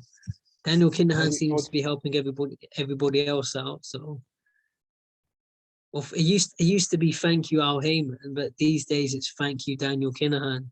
Yeah. So Every boxer's best friend now is Daniel El Chapo Kinahan. It's not Al Haim anymore. I don't know. I think I think MTK are doing a good job, and as I said, look, I'm a nice guy. Like, if you provoke me, yeah, sometimes people provoke me. I'll say things, but on the whole, I just, I wish everyone all the best in boxing. We all got lives, we've all got families and kids and cats and dogs. We've all got mortgages and bills. And obviously everyone's just trying to achieve whatever success they can achieve. I get that. So obviously, yeah, people say things about Daniel Kinahan. Is he a nice guy? Is he a bad guy? I've never met him, but he seems to be helping fighters out. But I don't know what to say. Yeah. I'm not the police. Like, Back to if they say, back to Al Heyman. Do you think people sorry, yeah, will go bust or it's gone bust? Because must be I was reason definitely why. going. It must be reason why previously putting these ridiculous shows on pay-per-view. They put Charles Martin lose Ortiz on pay-per-view for 30 quid or $40, and they put Keith versus Mario Barrios for $80. It must be reason why because Al Heyman is obviously a smart man. There must be need of money to put on these ridiculous fights on pay-per-view. All I can say, to the best of my knowledge, yeah, listen, I think he's going bust. He's running out of money because when he came, he was fresh. And obviously, when you're new, you're going to draw a lot of attention.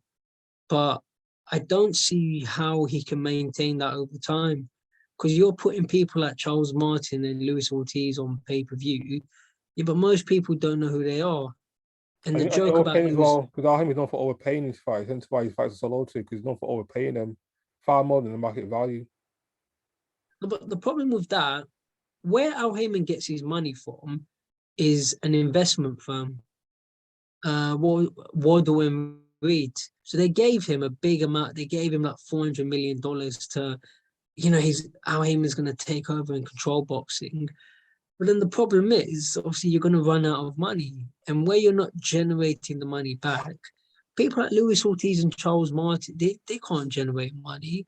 Then you got Keith Thurman. Yeah, but Keith Thurman has on boxing how long?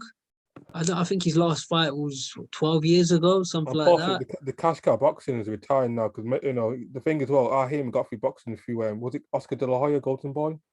Yeah. He was their advisor, and us, and then that was when boxing was more. He had more stars. Oscar was a massive star. You had Miguel Cotto. You had Mayweather was the biggest star in boxing history. So you had a lot more profitable stars. But now a lot of these stars are retired now. And you have the only person who's making he brings in money is really Canelo, and Canelo's a free agent. But the thing is, yeah, the difference is, these people fight people. Mayweather, Canelo, Pacquiao. Yeah, people can say, oh, Mayweather ducked this and that guy. But on the whole, he fought a lot of people. The guys these days, like Pacquiao, Canelo, these guys were fighting people. But if you take the younger generation, like the Thurman, the Spence, they're not trying to fight people. I mean, how the hell were these guys scared of Crawford?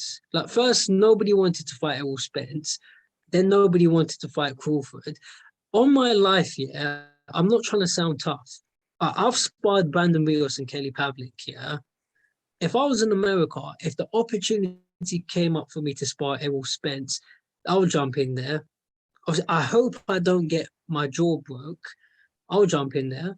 But it has to be on camera. That's the only thing I'll say. Because if I get knocked out, you can best believe I'm going to brag about it. I'm like, yeah, I'm the guy that got knocked out by Errol Spence. What I'm trying to say, obviously, I'm not much of a fighter. Yet at least, I hope. How you get guys don't want to fight Errol Spence? You don't want to fight Terence Crawford. How do you call yourself fighters? If I got the chance to spar them, I would. I'd jump in there. Like you saw what happened between me and Kell Brook. Listen, if I get dropped, I get dropped. But that's what I'm saying about these guys. Like you're reluctant to fight each other. So going back to what you're saying, if you're not making these fights happen, you're not building the star power. That's the problem. Say what you want to say about Mayweather, but he fought people. He fought the De La Hoyas, the Mosley, the Hatton, Judah, Diego Corrales.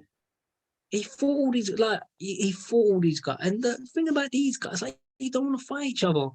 But if I knew where Terence Crawford was, I'd go straight to. if I saw him at a boxing show, or I'd go up to him. I try to find out where his gym is. I'm not gonna ask him to spar, not at the fight, because it's not the best place to talk. I say, can I come to your gym and interview you? And once I'm in the gym, I'll try to spar him. So that's what I'm trying to say. Why are you not trying to fight each other? I don't get it. You know what Mosley did? I'm not going to go on, but it's like Mosley, years ago, I wasn't there, but Freddie Roach told me this. Shane Mosley came to the wild card and asked, he wanted to fight Pacquiao. And the fight happened. And first, Freddie Roach said, no, you're too big. But then the fight happened eventually. So where is that energy? Come with the same, like, you lot should be fighting each other. Like Errol Spence versus Crawford. Forget all these other fights. Forget Ugas. I think Ugas is a good fighter, but we need to see Spence versus Crawford. And what you're talking about, I think Al Haymon's part of the problem, because you ain't getting these guys to fight each other. Because whoever wins that fight, Spence versus Crawford, now you've got a star. I'm not saying you're going to be a Mayweather, but you're going to be a bigger star than you currently are. And that's what you need to do. The number one fight the number two, the number four fight the number five. That's what you need. But we ain't got that. Yeah, I absolutely. want to try and I want to try and stop myself before I go on too long. Yeah, absolutely. Boxing nowadays is all about they want the biggest reward for the least risk. I understand it, but it's just look. But then people at Al Heyman are the problem but you're not making these matchups happen. And then you're giving me all these videos. IFL, Ellie said, yeah, but I'm not. I don't care. I promise you, I'm not lying. I don't watch fighter interviews. The only people I watch Steve Goodwin interviews. I watch Eddie Hearn interviews. I don't watch Bob Arum because he's just ranting now, so I'm getting bored. Those are the ones I watch. If you was to do an Al Heyman interview, you can best believe I'm watching it. I watch what I call clever people. Yeah, Lou DiBella, I watch some of his interviews. But what I'm trying to say, stop giving me fighters confronting each other. They talk, but they don't actually fight. I don't like that. You're squaring up, but you're fighters. If you don't like him, like Amir Khan versus Kell Brook, I don't like him. If you don't like him, get in the ring and punch him up then. That's what I'll do. If I don't like you, I'll offer you, I can't force you to fight me, but if I don't like you, I'd say to you, let's get in the ring and so I can punch you up. And if I lose, I lose. But you're not seeing this in boxing. You got fighters, I don't like him. I'm not going to fight him. What happened to Muhammad Ali? Muhammad Ali will tell you, come, if you even dream you beat me, you better wake up. I'm going to knock you out. That's what Muhammad Ali used to tell you. Joe Lewis said, if I get you in the ring, you can run, but you can't hide. Where's it with these boxers these days? These like scared little cats. Like, he's too. I can't fight him. He's too big, and he's not. I don't like the gloves, and we've got to look at who's the A side and the B side. Just knock him out. Who cares who's the A side? The A side is whoever wins the fight. That's the A side. That's the A side. I mean, a lion is the A side because why? He chases you down and he kills you. So what is it with these boxers? If you don't like it, you have to just get in the ring and punch him up. Now go look. No disrespect, but look what Canelo did to. Look what he did to Caleb Plant. You got the man begging for mercy. Oh, Canelo, do you rate my skills? Like, what kind of punk? He's basically saying to him, go easy on me. That's what he's doing. It's a fight. How are you trying to tell the guy, oh, Canelo, you're pretty good? You know what I mean? Well, do you agree with that? Yeah, I agree. What he's doing, he's trying to calm you down. He's trying to calm Canelo down. What kind of nonsense is that? Finish him off. I remember when Canelo fought Billy Joe Saunders. That's what you need to like. That's what I like. It's a fight. I mean, if it made Billy Joe Saunders didn't want to come out, the same Billy Joe Saunders that said all that stuff about Dubois. Yeah, guess what? You didn't want to come out though, did you? Yeah, I don't want no more no mass. But Yeah, anyway, I don't want to. a lot of these boxers they lost their balls out of balls. They're too comfortable for Yes, their own good. but just getting frustrated. Like you're supposed to be the best in the world. Like where's the heart?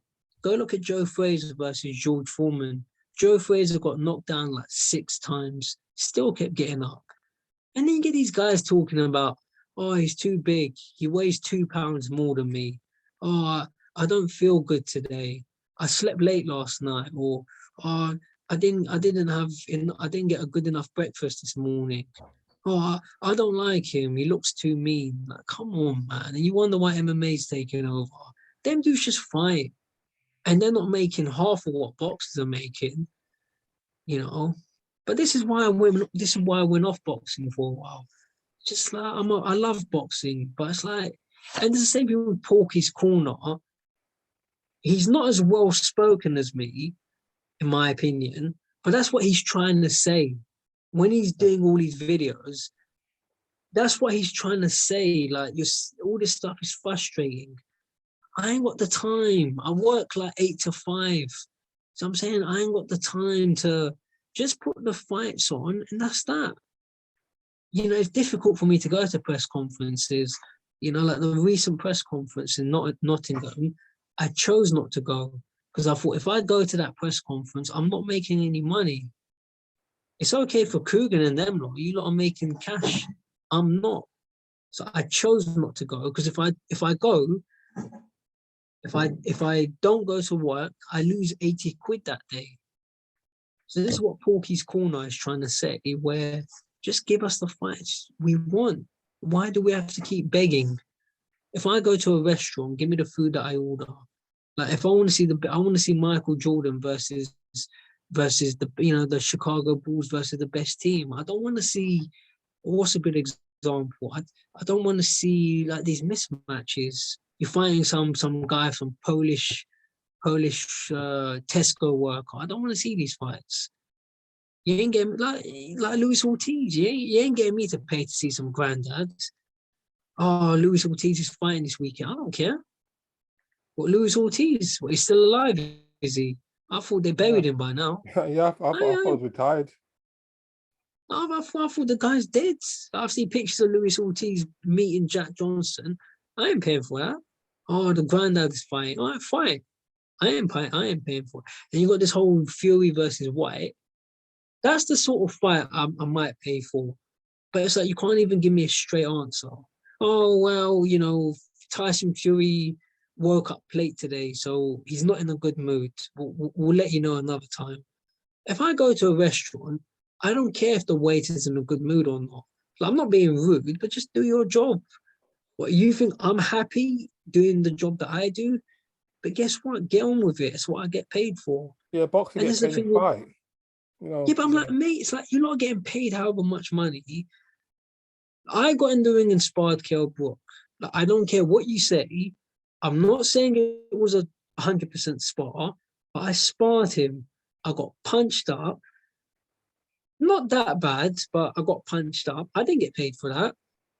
I had to pay to go to travel and all that. But when you get these dudes are getting paid millions and millions of pounds, like, mate, I know it's a hard sport, but you're getting millions and you can't even give a straight answer. Do you want to fight Dylan Whyte, yes or no? And the same with Dylan Whyte. Do you want to fight Tyson Fury, yes or no? If you don't want to fight him, all right, that's cool. Just tell us, just so we can all just get on with it. But I'm sorry, I've gone on too long. So, yeah. is there anything you want to talk about? Apart from that, I think pretty much everything I want to discuss now.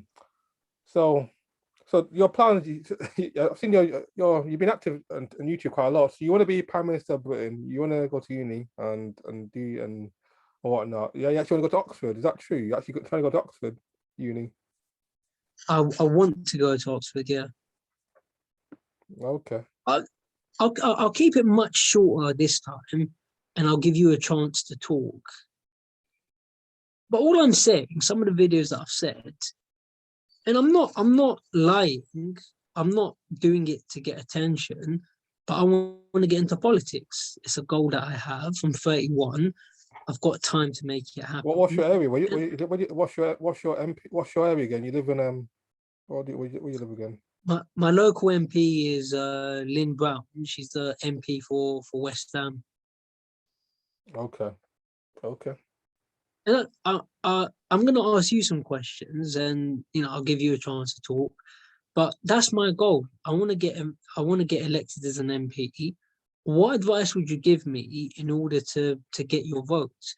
What issues do you think I need to talk? For me, I think crime, homelessness, lack of education. These are some of the problems in this country. What would I need to do to get your vote? And yeah, I am being serious. I'm not just saying it for attention. Me personally, just in general. Yeah, yourself. Yeah. What would it take for you to take me seriously as an MP to vote for me? Discuss the issue that the politician will discuss about. Which issues? Prince Single mothers? Andrew? The rise of single mothers? Advice for single mother? No. No, Sorry. the rise of single mother, the broken family. I'll keep it short. I'll keep as short as when I was growing up, I used to see some boys in school, like, the more aggressive ones. And from what I could see, the teachers didn't really know how to handle them. Like, there was this one guy called Turngu. Like, Turngu was big. And I'm not making this up here. Like, this guy, since school, he's actually stabbed someone and he's gone to prison. And I looked his name up. Someone like him, the female teachers couldn't really control him. And everyone knows what I'm about to say. I'm not lying. Whenever he used to sort of try something, or any of the other boys, what the women teachers would say, and I'll bet everybody knows I'm not lying, everyone of a certain age, what the female teachers would say, I'm going to go get Mr. Skelton. That's what they wouldn't even try to deal with him. Oh, someone go get Mr. Skelton. Now, Mr. Skelton could control him. But then the problem is, the system there's not enough guidance for people like him. Where he's a very angry sort of young man. And yeah, I've met loads of angry young men, and I've been able to talk to them, like in boxing gyms and so on. And I got a family member who's very hot-headed. He's like similar to Derek Chisora, not as bad, because obviously he can't fight, but there's not enough guidance. So when you say young mother, think about women can't really raise boys, because once the boy gets about 12, 14 years old, you can't control him, can you? So I'd say there's not enough people out there, the police, the teachers, there's not enough help. So I'd say that's something I'd work on. And don't treat these boys, they're not different to us, they're not animals, but they just need someone who can reach them, who can talk to them the way I can. Yeah, I make mistakes, but at the end of the day, it's only people that haven't met me that, say stuff about the me. reason why you're disciplined, you're well mannered. I guess you were raised by your mother and your father. No, just my mother. So what made you? So do you have who do you have a male? What was the reason? What's the reason why you're so without a father, a strong man in your life? What made you so well mannered? How can you so well spoken, so well behaved without a father, without a strong male model in your life? Was it a teacher? Was it a boxer? Who you say was that male influence? Because I think as the reason why a lot of these men, especially men from the black community, end up in prison because I think a lot of people don't discuss the lack of fathers in the black community, especially the black community. Every man needs a strong male model to keep them disciplined. Because I don't think a mum can't raise a strong, a man. Only a man can raise a man, in my opinion. They can do so much. The reason why, if you look at statistics, a lot of these men who go to prison come from single mother backgrounds. If you do the research, a lot of these men who you go to prison, you end up criminals come from single mother backgrounds. And I think the reason is a man needs to have a strong male leader in the household. Is that something you've witnessed, or Yeah, people that you know? first-hand experience. I've seen what first experience as well as research. I've done first-hand. People in my life, a lot of the people in my who haven't done so well, who've ended up in prison, come from single mother backgrounds, who don't have strong male influences in their lives. I can answer that, and I completely agree. I'm not trying to sound clever. If I don't know the answer, I'll just tell you I don't know the answer. Women don't have the same effect on boys that men will. And the way I can phrase it very quickly, I'm not saying women can't raise boys. I'm not saying men can't raise girls. In order to raise a girl, I think the best person to do it is a woman. In order to raise a boy, the best person to do it is a man. Not saying it can't be done, but when I got to the age of 12, I was already stronger than my mother. So I had no more fear. I'll tell you a true story then about me and my mother. I don't see the harm. She used to hit me with a belt, and I used to deserve it. But when I got to about age 12, she tried to hit me. I grabbed her wrist, and she could not get out of my grip. From that day, I never had any fear. So, and when I met my dad, when I went to East Africa, I was about 15, and I was causing trouble. I was nothing bad. I was messing around. And they said to me, it was a bunch of women, aunts, and, oh, we're going to tell your dad. We're going to tell your dad. I don't care. Tell him. I don't care. I was 15. They told him. He didn't say anything. He came in, he slapped me across the face and told me to shut up and behave. I said, okay. I waited for him to leave. And once he left, I told those women, oh, why'd you have to tell him? I waited for him to leave. Now, I was a nice kid. I didn't really do anything bad. But if he was, I was more scared of him, though. Even I didn't really know him that well. I only saw him on holiday. And that's what I'm saying about these young boys. You need to have that male that you fear, that has that authority over you, that can teach you what the world is like. But it's just a fact, women are generally not as strong as men. And it's the same with me. Like, I wouldn't, if I had a daughter, say if I was a single father, I would not be comfortable raising a daughter on my own.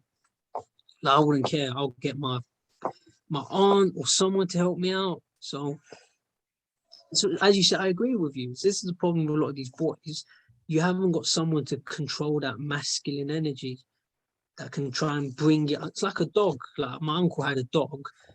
Everyone was scared of this dog. I wasn't scared. You know what I used to do, yeah? And the next time I go to Eritrea, I'll prove I'm not lying.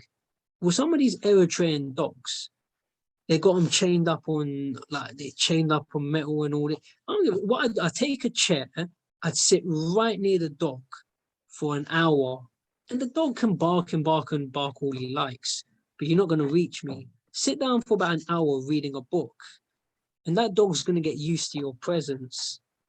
And yeah, it might keep barking, but he's going to get tired eventually. If you do that for a week, 2 weeks, the dog's going to calm down. And then I used to start taking these dogs for walks. And everyone said to me, what's your secret? What's your secret? I said, but I'm not scared of the dog. A lot of these other people, they're scared stiff of these dogs. I'm not, you know, and again, I'm not trying to show off. I'm telling you a true story. So what I'm trying to say about these young boys, you need someone that can show that attitude. Well, I'm not scared. But women are generally, you know, you're not strong enough to take on a 15-year-old boy. So say he decides I'm going to go out late at night, what are you going to do about it? I mean, what are you going to do? You're not going to kick him out of the house. You can't call the police because you can't arrest your own son for, oh, he's been going out late at night. So whereas a man won't have it. So, you know, I'm sorry if I'm talking at length, but I agree with you. That's the problem. You haven't got enough fathers. You haven't got enough male energy to show you that. I'll give you, like, if you remember that program, everybody hates Chris. Yeah. And you know, yeah, she used to say to them, I remember one day Chris got too big. So she tried disciplining him, but he got too big for her. And he said, no, I'm not doing the dishes. And what did she say? Wait till I tell your father. Yeah. But it's like, they never ever messed with that dad, did they? And I'd be the same. I'm not a violent person. I'm not an aggressive person. But if that was my mother, I'm nice, but I wouldn't be scared of her. But if she says, I'm telling your father, Like if my father's Terry Crews, I say, oh, okay. It's not, I changed my mind. All right, I'll do the dish. That's what these boys are missing. And the boys are, I don't mean to talk it left, but boys themselves are victims. Because like, sometimes you don't know what to do. Like, I'm 31 years old. I've wasted so many things in my life, and but I've said enough anyway. But you need more fathers around, basically. Okay. So so your father, it's okay. So what was it? What do your father? Okay, so your father's influence helped you become the man you are today. Your father's discipline. No, not at all. Not in my case. What But what if it kept I you would. calm and be or behaved? I'm a calm person, but it's just something naturally where, and, you know, even some of the stuff I've said, I've said some nice things about Frank. Some of the stuff I've said, it's just talk, you know. But sometimes people provoke me. Obviously, Frank's provoked me in the past, but I'm calm. At the end of the day, I'm objective. I respect him for his legacy, and even if I don't like you, I'll still acknowledge your achievements. You still be Obviously, not respectful. everyone's. Yeah, but not everyone's like. Look, Frank it is what it is. We don't get on. Yeah, but it's like, look, if Frank Warren called me up and said, yeah, you know, your YouTube videos are doing well. Do you want to fight Tommy Fury on one of my shows? If I genuinely thought I had a chance, I said, all right, fine. How much are you going to pay me? Pay you 100 grand. All right, then. Let's shake hands. Mm. Let's let bygones be bygones. So it is what it is, you know. But remember, I'm a calm person. You got to look at the bigger picture. Like, Fan War is just one man. That's the way I look at life. If you've got a problem with one person, it only matters billions of people on planet Earth. So regarding your question, why am I so calm? But I mean, look, I told you, and I don't mean it in an arrogant sense, but I think you can tell me if I'm wrong. But I'd say that you could even say that I play a part in your success because I told you just go on Twitter, message people. And because I told you that, you went and messaged Tasha Jonas, unless I'm mistaken. Yes. But it's the same. It's the same with Ingram Jones. Ingram Jones Bayloric. He said it himself. He said, "I'm the one that." Yeah, Sort I of, remember that video. He's yeah. Biden He. to get Yeah, nutrients. but I'm not. Again, I'm not like Coogan. I enjoy competition, and it's like what I mean. But again, I'm philosophical. People are just people. Like, I'd say if you take anybody watching this video, I'm not going to say I'm better than any of you. Now, I will say this. I'd say that my achievements in boxing, like the fact that I sparred Kell Brook on its own, I'd say that's better than anything any of you have achieved in boxing. But I'm going to be objective, though. I'm not saying it's better than anything you've achieved in life. Because obviously, if you've got a degree, if you've been in, I think you're in, is it insurance? Yes. Yeah, but I can't, it'd be delusional for me to say, oh, I sparred Kell Brook. That's better than a degree. That's if you've worked in insurance for 10 years. But it's subjective. I've achieved more than you in boxing, but that's because I've spent a lot more time in boxing. So of course I'm going to achieve more. But it's not relevant to life. So what I'm saying is, what I'm trying to explain, people are just people. I don't look down on people. Obviously, with the interviews, I'm ahead of you, but it doesn't, you know, you could catch up to me. I saw you got a reply from Audley Harrison. Like, Audley Harrison he doesn't do interviews unless he thinks you're famous. It's a bit, I've seen this, it's a bit weird. He tweets anybody, but when it comes to interviews, it's like, oh, you got to be famous. Oh, I'm only going to talk to Coogan. So, and if the day I've interviewed him about 10 years ago, but that's something I'm going to challenge him on. I said that's a bit arrogant. We're all just, I don't care if you've got an Olympic gold medal. Like, obviously, you've achieved more than me in boxing, but it doesn't mean you're a better person than me. So that's something I criticize Yeah, him he on. replied But as well. He did a tick as well. Yeah, and he replied to my message. A thumbs up. Okay. I'll say it to his face, like, but you're telling people, oh, you're not good enough to interview me. Why? But you're replying to every single person on Twitter. But if it's, I'd love to interview him, but he's not going to let me. I mean, you know, maybe he still remembers my name as Apollo Jackson, but He's gonna take one look. But oh, you know what? Yeah, but he actually saw my Kell Brook sparring session. Yeah, I've seen that He's, message. Yeah, yeah, so he said to me, he goes, my ring days are over. I'm not gonna spar you or anybody else. No, no, no, no, no, no. He's gonna spar me. It's just gonna take more time. I was like, he's not gonna spar me now because there's nothing in it for him. But if I can just keep it going and I develop enough of a name. But going back to your question, you said, why am I like that? People are just people. I don't look down on people. Yeah, I've said things about Time Booth and Kugan Cassius. That's because I was provoked. But at the end of the day, I respect Time Booth for what he's achieved. I respect Kugan Cassius for what he's achieved. I'm not going to say Kugan's channel is rubbish. It's not. I disagree with certain things. If it was me, I'd ask more challenging questions. But it's his channel, innit? He's got the right to do what he wants. The same with Time Booth. I mean, Time Booth's boxed at a high level. I'm not going to judge him for his losses. The only thing I don't like about Time Booth, like you're getting too personal with people, but you know, it's you your understand life, why did he innit? have such a disdain for? I understand why he hates Coogan, but why did he hate Michelle Joy Phelps? What's the I disdain don't for know. that? Yeah, but this is what I don't like. I don't know why he seems to dislike this woman because a lot of the stuff he says about her is rubbish. Oh, Michelle sleeps with people. Like, no, she don't. Based on what? You Who don't she need to, slept with? you don't need to sleep with fighters to get interviews. I've interviewed a lot of fighters. In fact, I've been interviewing fighters since before Michelle Joy Phelps did. So I've never slept with any of these fighters. So I don't know what you're on about. Like Yemi, you interviewed Tasha Jonas recently. Well, you know, I don't think she asked you to, oh, you got to No, sleep with me for an interview.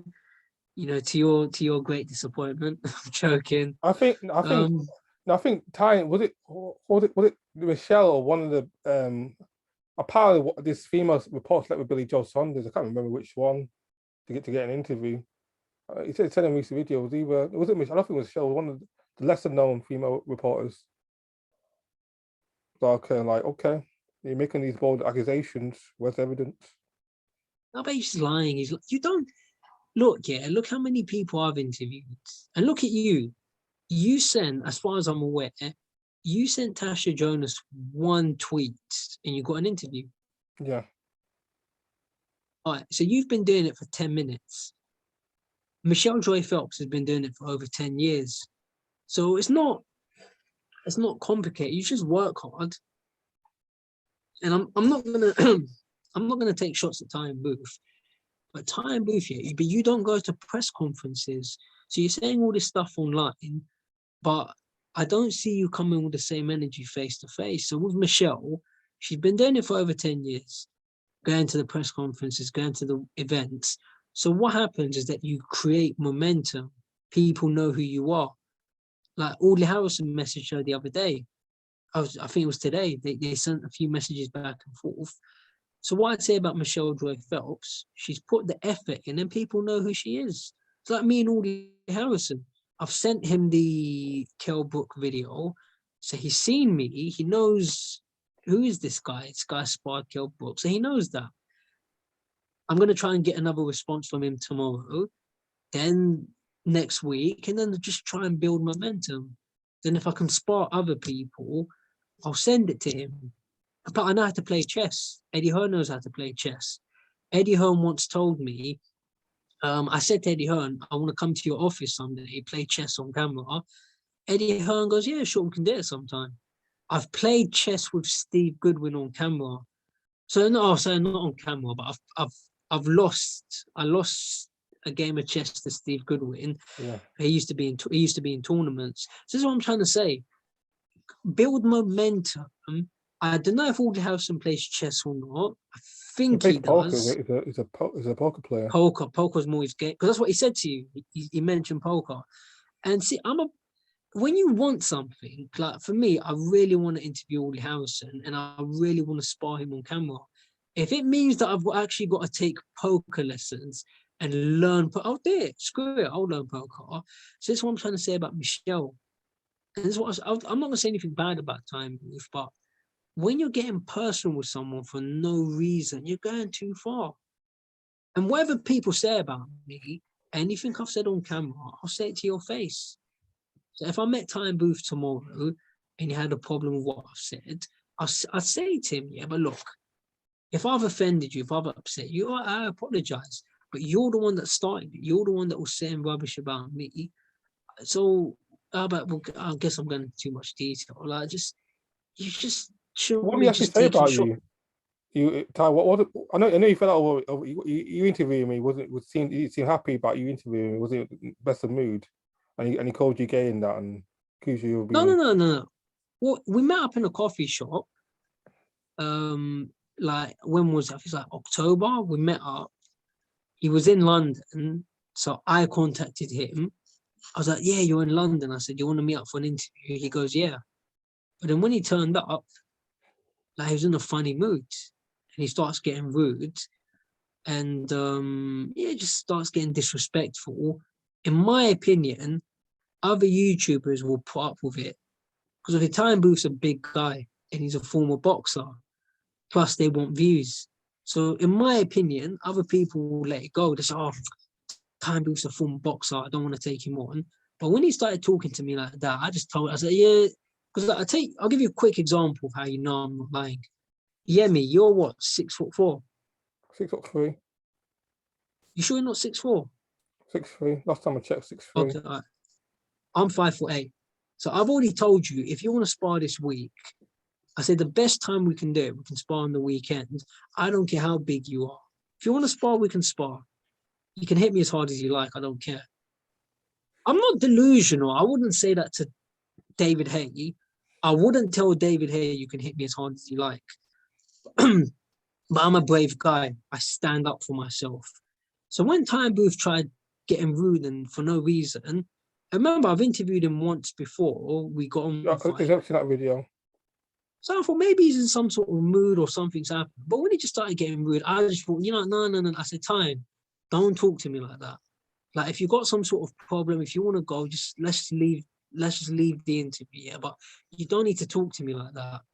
So then he said something back and he just like, oh, what did he say? He said something like, oh yeah, well, you're the one that messaged me, yeah? Like you're the one that wanted this interview. So I'm just like, well, why is this dude so I just said, you know what? Yeah, I just said, Ty, let's just leave it. I don't like the way you're talking to me. He gets up and he storms off. He's like, no, I ain't doing the interview with you. I said, fine, forget it. And I'm like flipping. No, what just happened? So he gets up and storms off, and I just thought, no problem. I just thought the situation's over. And then like a month later, yeah, people started messaging me on my videos, and they said, Time Booth's been calling you gay in his videos and making homophobic comments. And I'm like, the only problem I have, I don't care what he said, but where was this energy face to face? Because it's like, why did you run off? Like, because when I said that thing to him about when it was face to face, he says, you're saying my channel's a joke channel and this and that, and I don't get as many views as him. I said, my channel's not a joke channel. Like, I'm trying my best. I'm working my way up. But I said, like, at least I got in the room with Kell Brook. At least I tried. Not like you ran off when Joshua confronted you. That's what upset him. That's why he stormed off. So then a month later, he wants to start insulting me online. But I'm like, the situation's not that serious. Like, we could have just talked about it face to face. Like, I don't think I did anything wrong. Like, but that's what annoyed me. Like, you could have just said it to my face. Like, so that's what I started responding. I just thought, I'm not offended. I don't want people to say I'm being defensive. I'm just like, well, where was the energy face to face? It's like, I didn't do anything. And you can't say it's me, because if it's me, but I go to press conferences all the time. You don't see me falling out with people. But this guy is insulting everybody all the time. But he got kicked out of the gym by Joshua. So I just don't think he's that brave.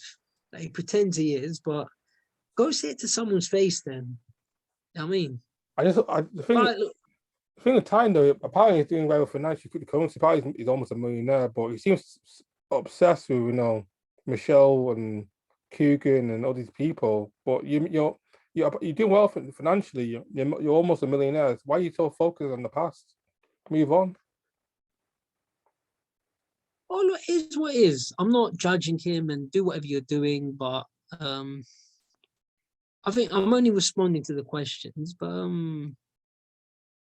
like I said, I don't look. I don't bear grudges, so I know people are gonna sound clout. I'm not. I'm just responding to someone who started saying stuff about me online. But yeah, I just don't get the obsession with Michelle. I don't. What's she done? She ain't done nothing. I met Michelle. I interviewed her.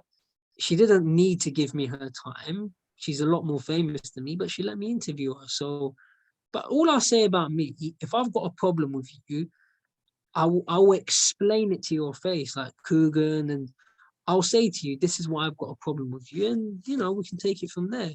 But with Ty, like where you keep talking about people, but it's like you're not even meeting these people, you're not even saying it to their face. I don't get the obsession. I'm just doing my own thing. Like I've told you what to do, you're doing your thing, and I just like to keep talking about people. Like, I don't get it. So I don't.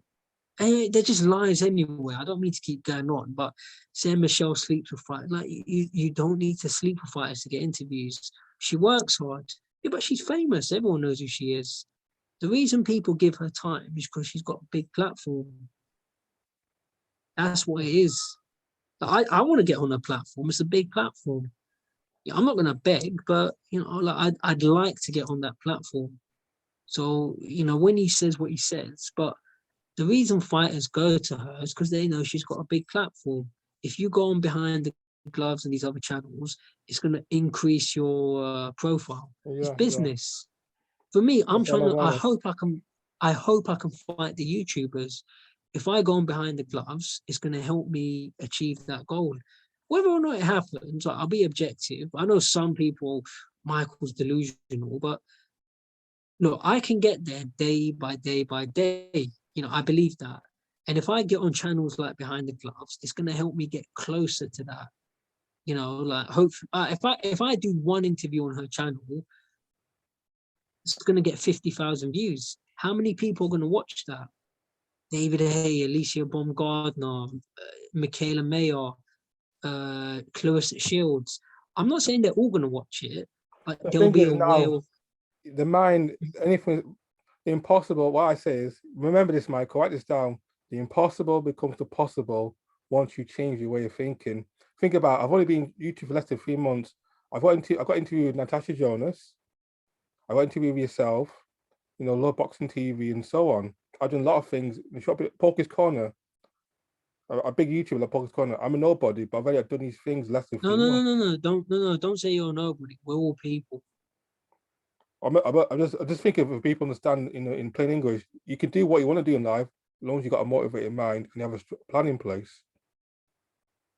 Yeah, I believe I can fight the YouTubers, but it's just some people online on my videos, they don't seem to believe I can, which is okay. It doesn't bother me, but I'm just trying to explain to these guys the way boxing works. The reason seconds out behind the gloves, the reason they get people's time is they offer big platforms.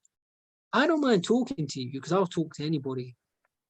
But obviously, a lot of fighters, they're not going to want to come on your channel because they'll say you haven't got enough followers. So and this is the last thing I'll say about Time Booth, unless you've got any other questions. But what Time Booth, and I don't think Time Booth's stupid. I think he's just doing it for views.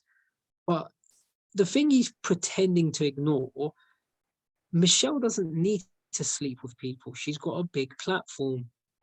It's like if they said to me, Michael, for argument's sake, like, do you want to come on the Graham Norton show? Do you want to go on Piers Morgan's show and talk about? We're going to do a discussion about why boxing should be banned. Do you want to come on Piers Morgan? I'll say, of course I would. Piers Morgan's going to get me national attention. That's what I'm saying about Michelle. The reason she gets people's time, because it's going to do a lot of numbers. Same with Coogan. I think Coogan's done an amazing job to get himself to where he is. He's dominated his field. Same with all like Ellie Setback. I don't think Ellie Setback's what he used to be, but he's still got a big platform. Boxing Social, Fight Hype. The boxing voice. Yeah, all these people, it's not about sleeping with people, but they've got big platforms. So, like I wouldn't really want to go on Time Booth's channel anymore. But it's like behind the gloves. I'll go on there. Business, isn't it? It's a big platform. So let's just look. I wish Time Booth well. Whatever I've said in the past, words are just words. But just I think what he does is silly. But hey, if it makes you happy, Absolutely, absolutely. Anyways, I think that's it. I think that's in terms of boxing news. We discussed what's going on with AJ and the rumored 50 million offer. We discussed that, and Fury, the Fury Whyte saga goes on. I think everything in boxing, as far as news I've discussed. Oh yeah, Eubank and Williams fighting next week. What do you think? What do you think of that fight? Eubank and Williams next February the 5th. that's a good fight. See, that's what I'm talking about. That's what you call a fight. I'm really excited to see it. Oh So yeah, there's a hard rematch to- clause as well. Actually, what do you think of that? It's a rematch clause. Wow, if Eubank loses. I didn't know that. I think it's a very tough fight. I think Williams is a very strong fighter. I think Andre is a very elite fighter. So just because Andre did what he did, I don't think anybody can do Yeah, that. I don't think Eubank. I don't think Eubank's a good fighter. He's not as good as Andre in terms of ability. I don't think, no, Eubank's definitely not as good as Andre in terms of boxing ability. Oh, but it's such a hard fight to pick. It's If you definitely 50-50. really, I think Eubank will beat him on points. yeah, I think it'll be a point. I don't think it'll be the stoppage, but I think by points. I don't see a stoppage. I think it's a great, massive fight. I really look forward to it. And also, Khan and Book, there's a rematch clause in that fight as well. What do you think of that? There's a rematch clause in that fight, Khan and Book. I know there's a rematch clause, but Is I that, mean is that, that's if, is that if Khan loses or if Book loses, the rematch clause? I think it's either way. I think. But obviously this is just the way boxing is these days. A lot of rematch Every big fight has a clauses. rematch clause nowadays, isn't it? Every rematch, that's Eddie Hearns, doing every big fight has a rematch clause. Yeah, but I don't want to just keep seeing rematch clauses all the time. Sometimes Especially when the fight just wasn't, there's other rematch, especially when the first fight was a close fight, it was one-sided beating. yeah, but it's the way boxing is these days. It's always rematch clause, this and that. Yeah, what can I say? I think Khan Book's going to be a good fight, and I probably won't want to see a rematch, but let's see what happens. What do you think? Who do you think is going to win that fight? Which one? Khan Book.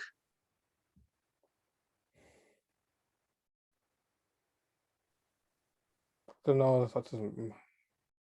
The way a boxer talk, maybe Khan might outbox him. Might be Really? or late stoppage by Khan. The way that Book's saying like part Books is injured, he's got injured hand. So Books may come in the fight not fully 100% or not 20% injury prone. So I don't know. I just for me, it happened years ago in the prime. Book will knock that Khan easily, but nowadays they're both washed up, both past the prime, and it depends. Whoever fight has the less left in the tank will lose.